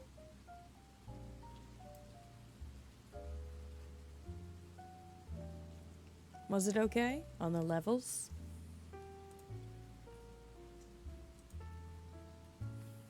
I'm glad you could hear it, though. Wasn't loud to me. Fantastic. All right.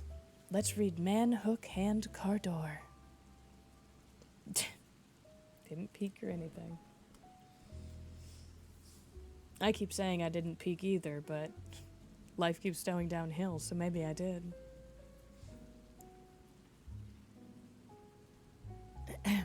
I bring you Man, Hook, Hand, Cardor. Man and girl go out to drive under moonlight. They stop at a side of road. He turn to his girl and say, "Baby, I love you very much." "What is it, honey?" "Our car is broken down. I think the engine is broken. I'll walk and get more fuel." "Okay, I'll still stay here and look after our stereo. There have been news reports of stereos being stolen." "Good idea.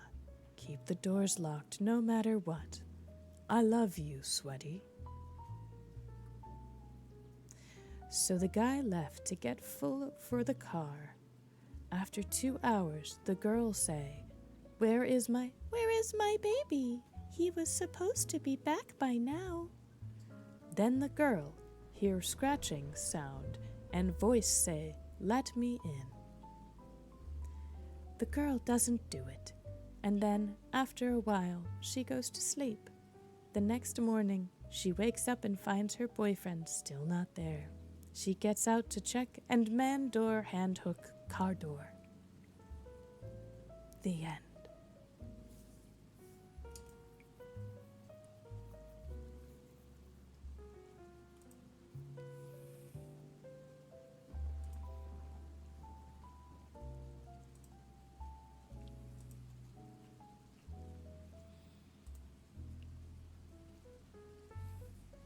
Thank you so much, Nail.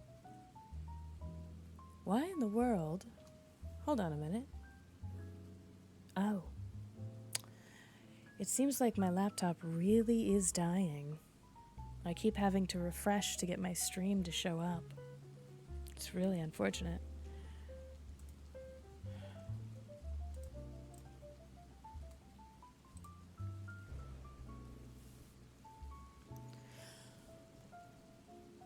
Oh, goodness. Okay. Now I think we can move on to the goblin and the princess.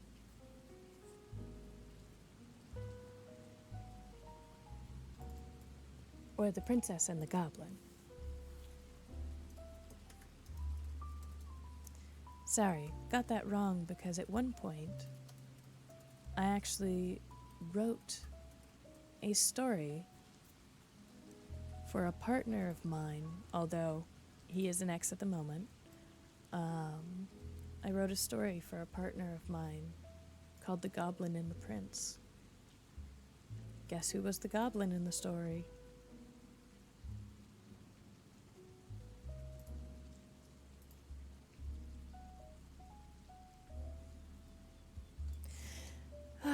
I didn't get a chance to reformat this, so I apologize. It is very small typeface.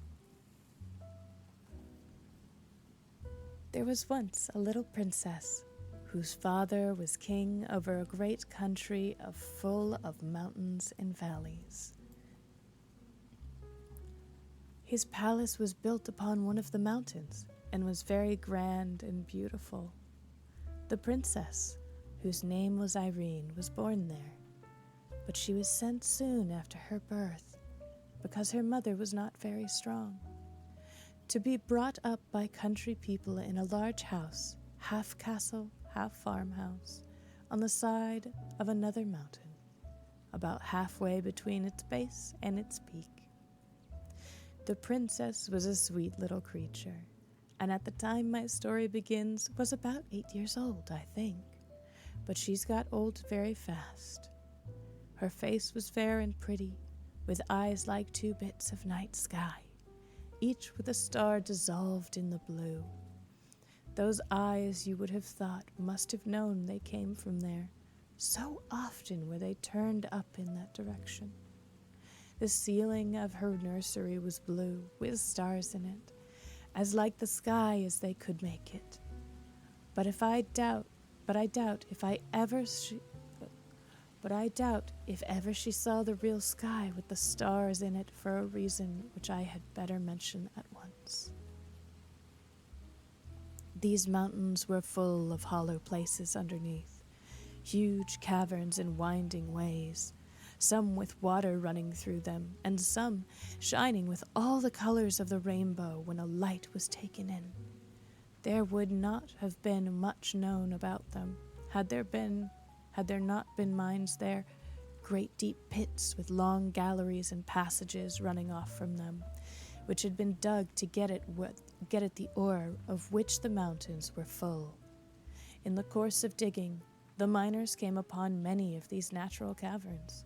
A few of them had far-off openings out on the side of the mountain, or into a ravine. Now in these subterranean caverns lived a strange race of beings, called by some gnomes, by some kobolds, by some goblins. There was a legend current in the country that at one time they lived above ground and were very like other people. But for some reason or other, concerning which there were different legendary theories, the king had laid what they thought too severe taxes on them, or other, for some reason or other. Oh, sorry. Dyslexia jumped me to a different line. Hello, Sajida. How are you? And imposed stricter laws, and the consequence was that they had all disappeared from the face of the country. According to the legend, however, instead of going to some other country, they had all taken refuge in the subterranean caverns, whence they never came out but at night, and then seldom showed themselves in any numbers, and never to many people at once. We are reading The Princess and the Goblin. It just Yes, actually, it just became public domain. This would actually probably be a very opportune time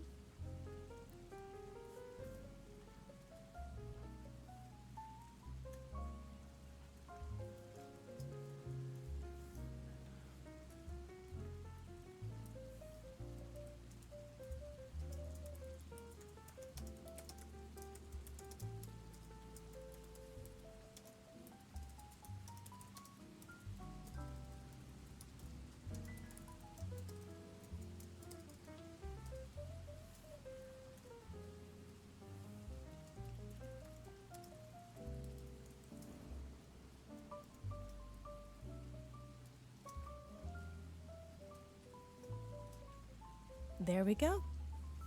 Let me go ahead and pin that.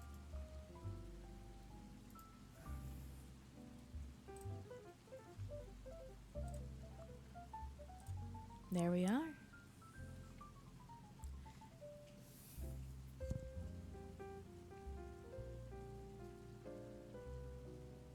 Hello, worker. How are you doing?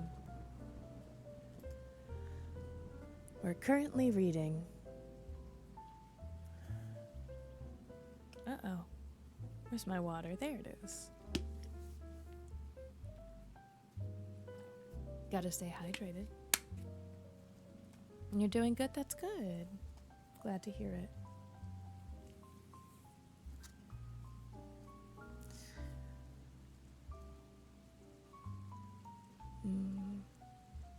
There it is. They had all taken refuge in the subterranean caverns, whence they never came out but at night, and then seldom showed themselves in any numbers, and never to many people at once. It was only in the least frequented and most difficult parts of the mountain that they were said to gather even at night in the open air. Those who had caught sight of any of them said that they had greatly altered in the course of generations, and no wonder, seeing they lived away from the sun in cold and wet and dark places. They were now not ordinarily ugly, but either absolutely hideous or ludicrously grotesque, both in face and form. The mug today is insane. Oh, yes. It's one of my favorites.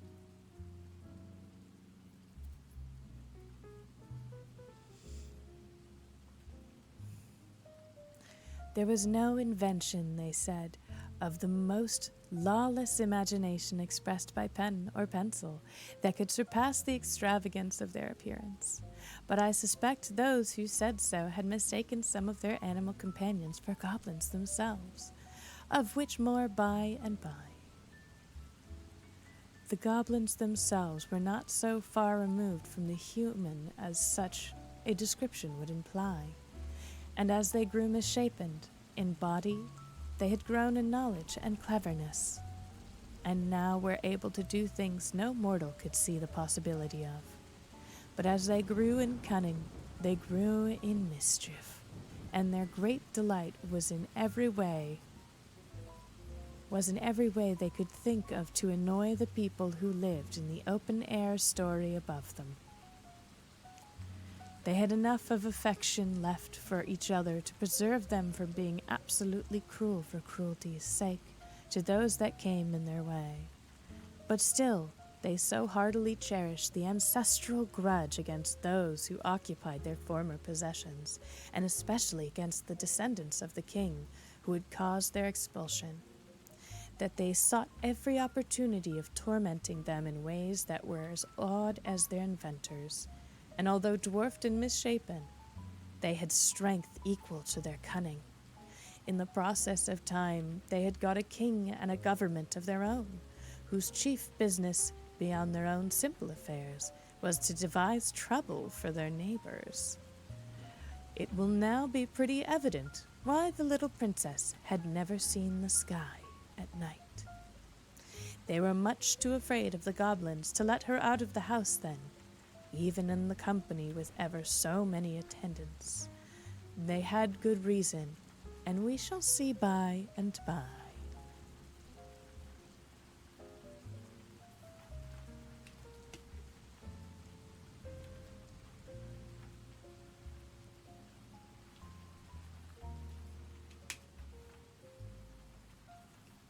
Chapter 2. The Princess Loses Herself. I have said the Princess Irene. Oh, that's so funny. We just read Roxaboxen, which has Fort Irene. I have said the Princess Irene was about 8 years old when my story begins. And this is how it begins.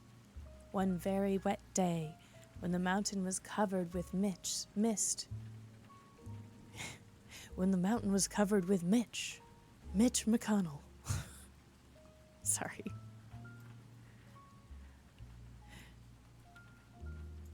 There we go. Sorry, I had to turn things around.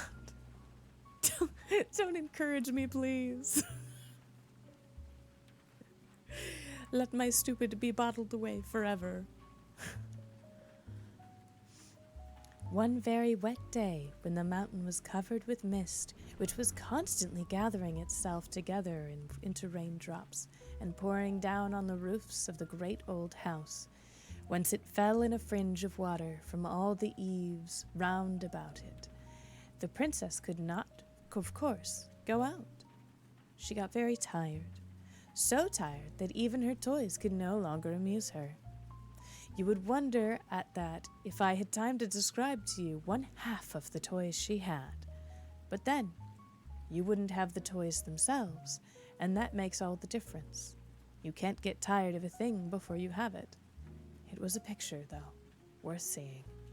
The princess sitting in the nursery with the sky ceiling over her head, at a great table covered with her toys. If the artist would like to draw this, I should advise him not to meddle with the toys. I am afraid of attempting to describe them. I think he had better not try to draw. Oh, I'm sorry. I think he had better not try to draw them. He had better not. He can do 1,000 things I can't, but I don't think he could draw those toys. No man could better make the princess herself than he could, though. Leaning, with her back bowed in the back of the chair, her head hanging down, and her hands in her lap, very miserable, as she would say herself, not even knowing what she would like, except it were to go out and get thoroughly wet and catch a particularly nice cold and have to go to bed and take gruel. The next moment after you see her sitting there, her nurse goes out of the room. Even that is a change, and the princess wakes up a little and looks about her. Then she tumbles off her chair and runs out of the door. Not the same door the nurse went out of, oh no, but one which opened at the foot of a curious old stair of worm-eaten oak, which looked as if never anyone had set foot upon it. She had once before been up 6 steps, and that was sufficient reason, in such a day, for trying to find out what was at the top of it. Up and up and up she ran, such a long way it seemed to her, until she came to the top of the 3rd flight. There she found the landing was the end of a long passage. Into this she ran. It was full of doors on each side. There were so many that she did not care to open any, but ran on to the end, where she turned into another passage, also full of doors. When she had turned twice more, and still saw doors and only doors about her, she began to get frightened. It was so silent. And all those doors must hide rooms with nobody in them. That was dreadful. Also, the rain made a great trampling noise on the roof. She turned and started full speed, her little footsteps echoing through the sounds of the rain, back for the stairs and back for her safe nursery. So she thought. But she had lost herself long ago. It doesn't follow that she was lost, because she had lost herself, though. She ran for some distance, turned several times, and then began to be afraid. Very soon, she was sure that she had lost the way back. Rooms everywhere, and no stair. Her little heart beat as fast as her little feet ran, and a lump of tears was growing in her throat. But she was too eager and perhaps too frightened to cry for some time. At last her hope failed her. Nothing but passages and doors everywhere. She threw herself on the floor and burst into a wailing cry broken by sobs. She did not cry long, however, for she was as brave as could be expected of a princess her age. After a good cry, she got up and brushed the dust from her frock. And oh, what dust it was! She then wiped her eyes with her hands, for princesses don't always have their handkerchiefs in their pockets, and more than some other little girls I know of. Next, like a true princess, she resolved on going wisely to work on to find her way back.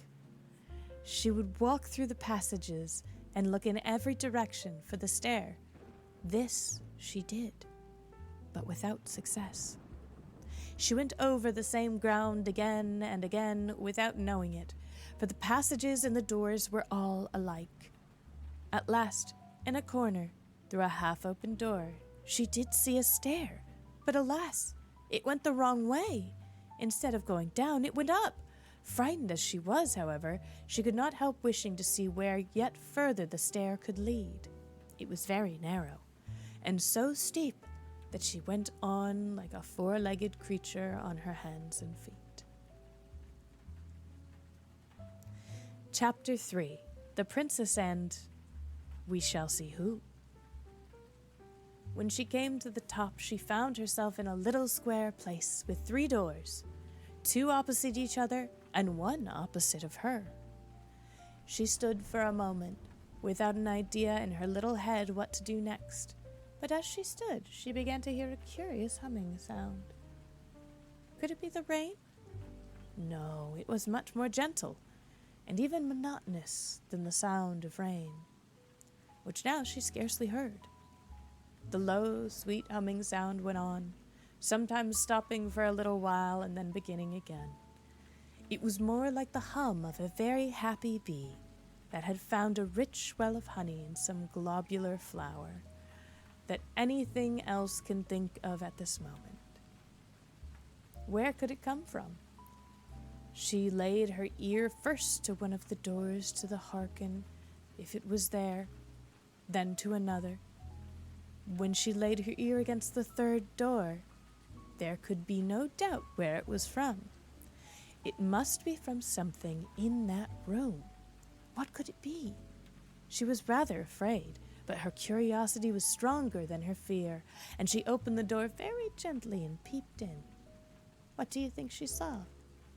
Well, a very old lady who sat spinning. Perhaps you will wonder how the princess could tell that the old lady was an old lady, when I inform you that not only was she beautiful, but her skin was smooth and white. I will tell you more. Her hair was combed back from her forehead and face, and hung loose far down on all over her back. This is not much like an old lady, is it? Ah, but it was white as snow. And although her face was so smooth, and her eyes looked so wise, that you could not have helped seeing she must be old, the princess, though she could not have told you why, did think her very old indeed. Quite 50, she said to herself, but she was rather older than that, and you shall hear.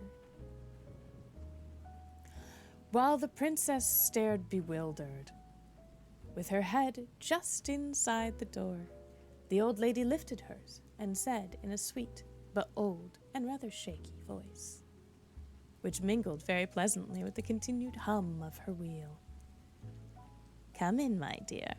I am glad to see you." That the princess was a real princess you might see now quite plainly, for she didn't hang onto the handle of the door and stare without moving, as I have known some do who ought to have been princesses, but were only rather vulgar little girls. She did as well as she was told, stepped inside the door at once, and shut it gently behind her. "Come to me, my dear," said the old lady, and again the princess did as she was told. She approached the old lady, rather slowly, I confess, but did not stop until she stood by her side, and looked up in her face with her blue eyes and the 2 melted stars in them. "Why, what have you been doing with your eyes, child?" asked the old lady. "Crying," answered the princess. "Why, child?" "Because I couldn't find my way down again." "But you could find your way up." "Not at first. Not for a long time." "But your face is streaked like the back of a zebra. Hadn't you a handkerchief to wipe your eyes with?" "No." "Then why didn't you come to me to wipe them for you?" "Please, I didn't know you were here. I will next time." "There's a good child," said the old lady.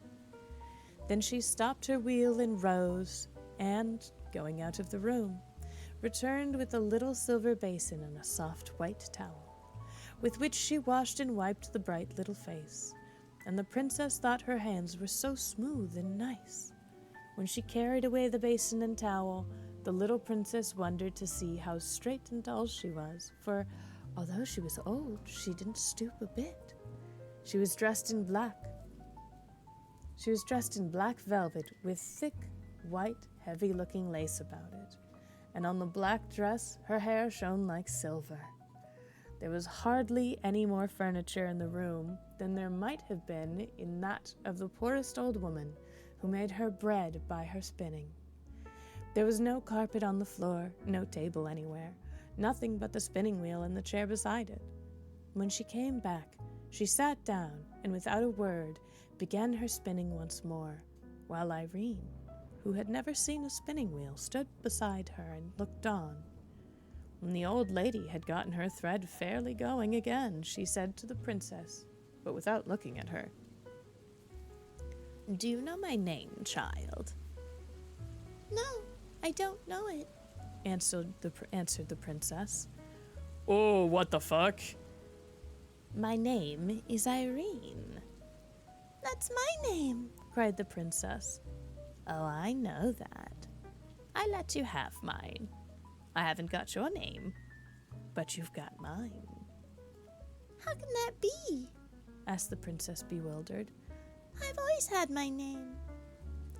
"Your papa, the king, asked me if I had any objection to your having it, and of course I hadn't. I let you have it with pleasure." "It was very kind of you to give me your name, and such a pretty one," said the princess.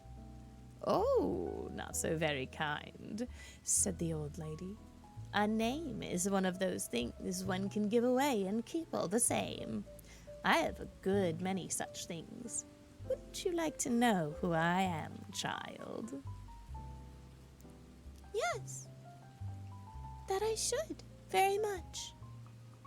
"I'm your great-great-grandmother," said the lady. "What's that?" asked the princess. "I am your father's mother's father's mother." "Oh dear, I can't understand that," said the princess. "I dare say not. I didn't expect you would, but that's no reason why I shouldn't say it." "Oh no," answered the princess. "I will explain it all to you when you are older," the lady went on. "But you will be able to understand this much now. I came here to take care of you." "Is it long since you came? Was it yesterday? Or was it today? Because it was so wet and I couldn't get out." "I've been here ever since you came yourself." "What a long time," said the princess. "I don't remember it at all." "No, I suppose not." "But I never saw you before." "No, but you shall see me again." "Do you live in this room always?" "I don't sleep in it. I sleep on the opposite side of the landing. I sit here most of the day." "I shouldn't like it. My nursery is much prettier. You must be a queen too if you're my great big grandmother." "Thank you for the care package, Mecca." "Yes, I am a queen." "Where's your crown then?" "In my bedroom." "I should like to see it." "You shall have it someday, but not today." "I wonder why Nursey never told me." "Nursey doesn't know. She never saw me." "But somebody knows that you're in the house?" "No. Nobody." "How do you get your dinner then?" "I keep poultry, of a sort." "Where do you keep them?" "I'll show you." "And who makes the chicken broth for you?" "I never kill any of my chickens." "Then I can't understand." "What did you have for breakfast this morning?" asked the lady. "Oh, I had bread and eggs and milk." "I dare say you eat their eggs." "Yes, that's it. I eat their eggs."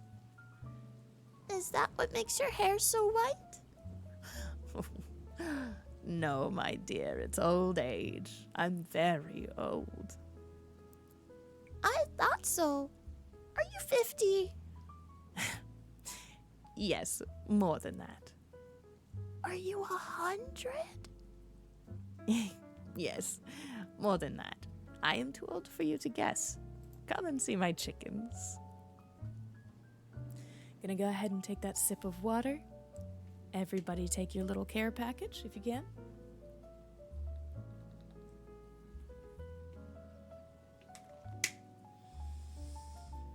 Nice little stretch, sip of water. Take good care of yourselves.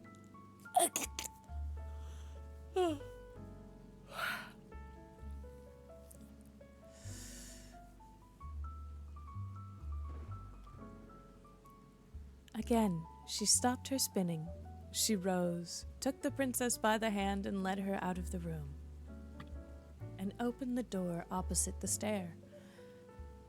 The princess expected to see lots of hens and chickens, but instead of that, she saw the blue sky first, and then the roofs of the house, with a multitude of the loveliest pigeons, mostly white, but of all colors, walking about, making bows to each other, and talking in a language she could not understand. She clapped her hands with delight, and up rose such a flapping of wings that she in turn was startled. "Oh, you frighten my poultry," said the old lady, smiling. And they frighten me. Said the princess, smiling too. But what very nice poultry. Are the eggs nice?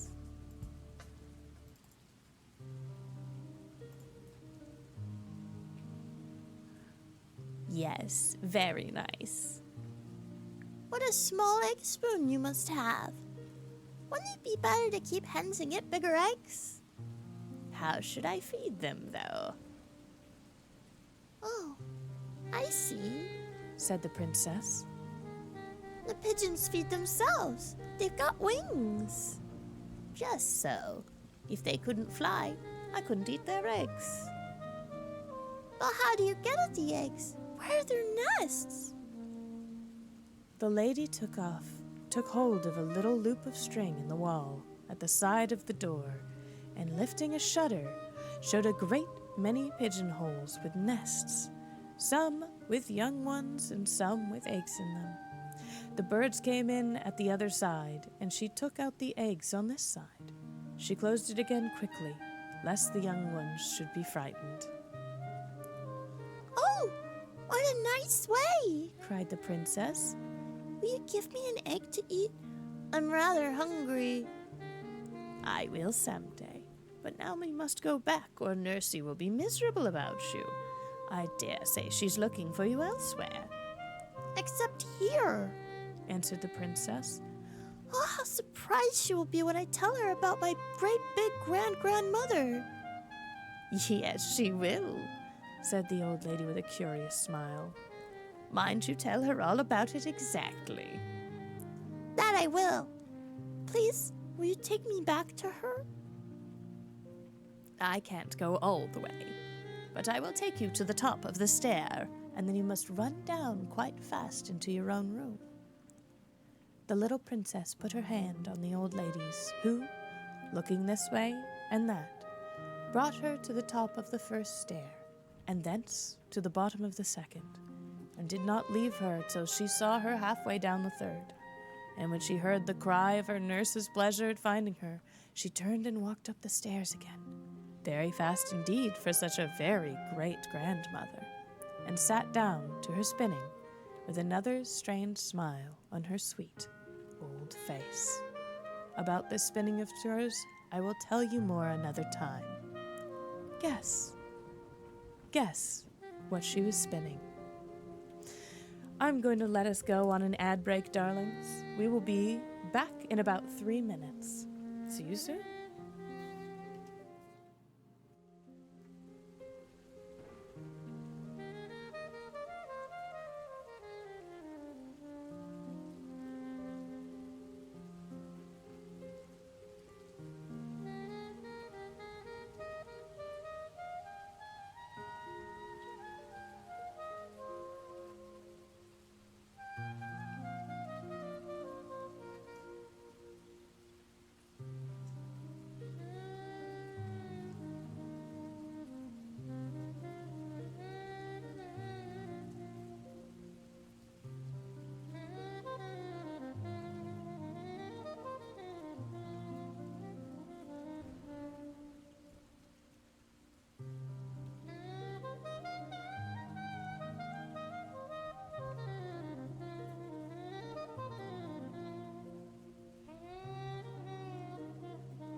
Welcome back. Let me see. I think we can do one more chapter, then we're gonna go ahead and run out here. All right? Welcome back. Thank you. Welcome back to you as well. I don't know what they're implying that the great-great-grandmother was spinning. But we have chapter 4, what the nurse thought of it. Where can you've been, princess? Asked the nurse, taking her in her arms. It's very unkind of you to hide away so long. I began to be afraid. Here she checked herself. What were you afraid of, Nursey? Asked the princess. Never mind, She answered. perhaps I will tell you another day. Now, tell me, where have you been? I've been up a long way to see my very great huge old grandmother, Said the princess. What do you mean by that? Asked the nurse, who thought she was making fun. I mean that I have been a long way up and up to see my great-grandmother. And Nursey, you don't know how a beautiful mother of grandmothers I've got upstairs. She's such an old lady with such lovely white hair and as white as my silver cup. Now when I think of it, I think of her hair must be silver. What nonsense are you talking, princess? Said the nurse. I'm not talking nonsense. Returned Irene, rather offended. I will tell you all about her. She's much taller than you and much prettier. How dare I say? And she lives upon pigeon's eggs. Most likely, said the nurse. And she sits in an empty room spinning all day. Not a doubt of it, said the nurse. And she keeps her crown in her bedroom. Of course. Quite the proper place to keep a crown in. She wears it in bed, I'll be bound. She didn't say that. And I don't think she does. That wouldn't be comfortable, would it? I don't think my papa wears his crown for a nightcap. Does he, Nursey?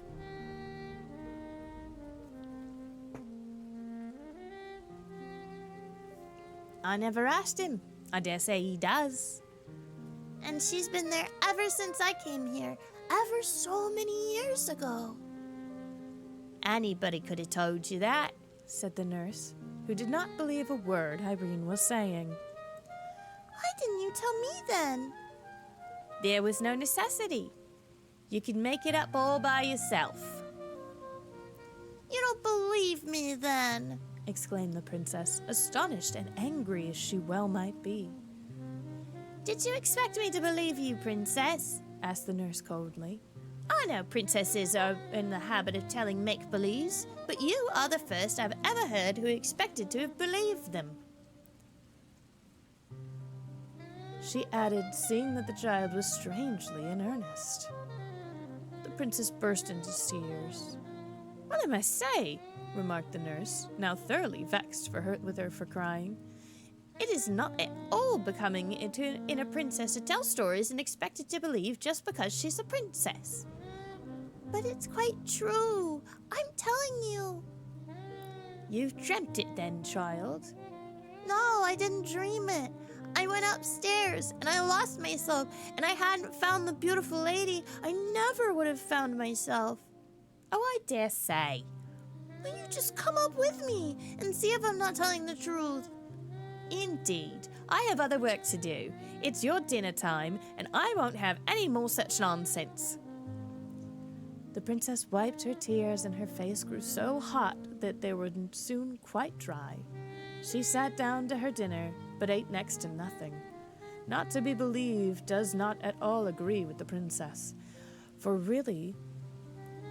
Not to be believed does not at all agree with princesses. For a real princess cannot tell a lie. Really? Kids book, kids book, kids book, it's a kids book, it's a kids book. So all afternoon she did not speak a word. Only when the nurse spoke to her, she answered her. For a real princess is never rude. Really? Even when she does well to be offended. Of course, the nurse was not comfortable in her mind. Not that she suspected the least truth in Irene's story, but that she loved her dearly and was vexed with herself for having been cross with her. She thought her crossness was the cause of the princess's unhappiness, and had no idea that she was really and deeply hurt at not being believed. But as it became more and more plain during the evening in her every motion and look, that although she tried to amuse herself with her toys, her heart was too vexed and troubled to enjoy them. Her nurse's discomfort grew and grew.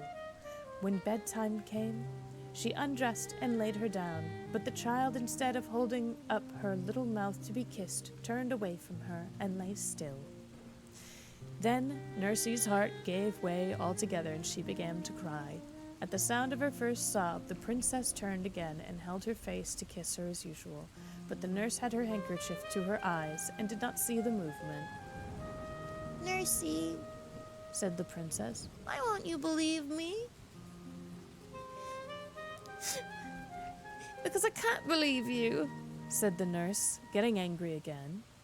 Oh, then you can't help it. Said Irene. And I will not be vexed with you anymore. I will give you a kiss and go to sleep. Oh, you little angel, cried the nurse, and caught her out of bed and walked about the room with her in her arms, kissing and hugging her. You'll let me take you to see my dear old grandmother, won't you? Said the princess as she laid her down again. And you won't say I'm ugly anymore, will you, princess? Nursey, I never said you were ugly. What can you mean? Well, if you didn't say it, you meant it. Indeed, I never did. You said I wasn't pretty, is that? As my beautiful grandmother. Yes, I did say that. And I say it again, for it's quite true. Then I do think you are unkind, said the nurse, and put her handkerchief to her eyes again. Nursey, dear, everybody can't be beautiful as every other body, you know. You are nice looking, but if you had been as beautiful as my grandmother... Bother your grandmother, said the nurse. Nursey, that's very rude. You are not fit to be spoken to till you can behave better. Yeah? Pubbums. Yes, pupper. Absolutely, it's pupper shout-out time. Drop those sens in chat. If you see a sen, you have to drop a sen.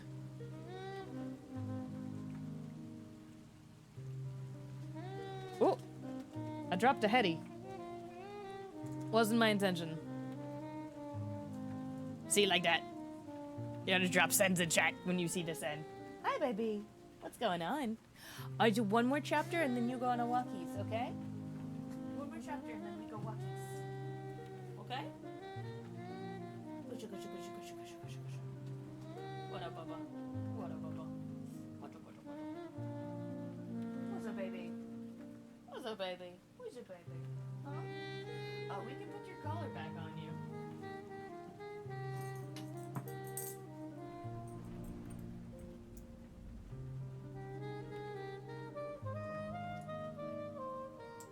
There you go, baby. What, Bubba? I took their collar off because I knew that they were gonna shake while the mic was super sensitive and it was going to be a rough fucking time. Give me one moment. Hi, baby. Do you want to go under the banky? Do you want banky? The jingle jangle. Exactly. You want to go under banky? Oh, banky? Oh, big waggums. Big waggums. Big waggums. What a baby. What a baby. Oh, I love that child.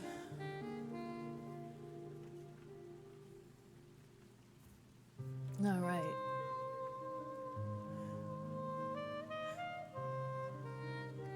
Nurse, that's very rude. You are not fit to be spoken to till you can behave better. The princess turned away once more, and again the nurse was ashamed of herself. I'm sorry. Beg your pardon, princess, she said, though still in an offended tone.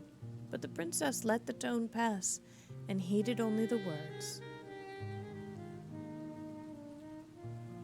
You won't say it again, I'm sure. she answered, once more turning towards the nurse. I was only going to say that if you had been twice as nice looking as you are, some king or other would have married you, and then what would have become of me? I hate this next line. You are an angel, repeated the nurse again, embracing her. Now, Now, insisted Irene, you will come and see my grandmother, won't you? I will go with you anywhere you like, my cherub, she answered, and in 2 minutes, the weary little princess was fast asleep. All right. That is up to chapter 4. Chapter 5. We're on chapter 5 of The Princess and the Goblin.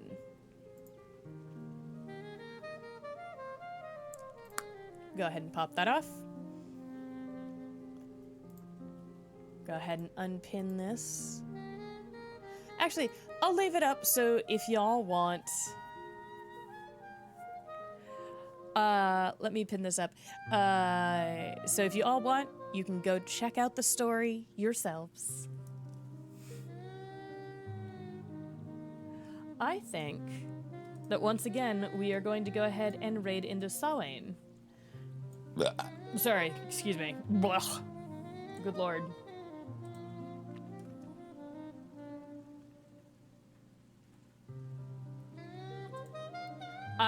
That is a great name for a game. It is called Zombies Ate My Neighbors. Awesome. Great. Beautiful. I love it. All right. Let's go ahead and raid into Samhain. Samhain is a Wraith VTuber and is, of course, non-binary, he, they pronouns. Because the undead around here are all non-binary, apparently.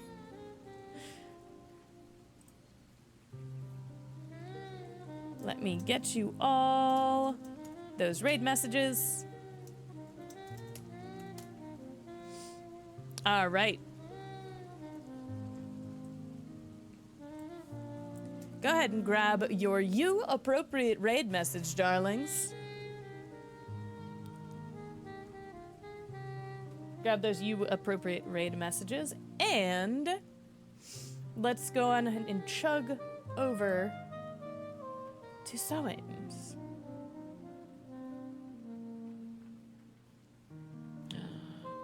Oh, hold on. What is... Oh, that's a game I want to play. I don't want to... I don't want to raid into somebody playing a game that I might want to play.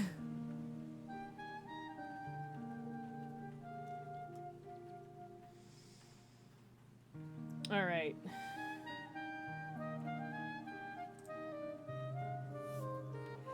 Thank you all so much for being here. I've been having a very, very rough day, and it was lovely to have you all here for the ASMR stream. I actually kind of want to do reading again sometime. I quite like it. It's a really nice break from the rest of the day, so maybe Friday nights I will put you all to sleep with some reading, or maybe Monday or Wednesday, I don't know. We'll have to see when everybody wants to get rocked to sleep gently with a story. All right, darlings. Thank you all so much again. Don't lose your heads. We'll be back on Monday for sure. I have a very busy weekend ahead of me trying to figure out what the fuck I'm gonna do. Thank you all so much for being here. God, I said that third time now. I need to get better at this outro. But we'll be back on Monday for sure, starting at noon to 4, and then we'll take a big old break and start at 6 and go to 10. That's the way it seems to be nowadays. All right, y'all. Keep it sacrilegious. Thank you so much. If you're watching the VOD, hopefully someday we get to see you live. Bye-bye. Be nice to Saw.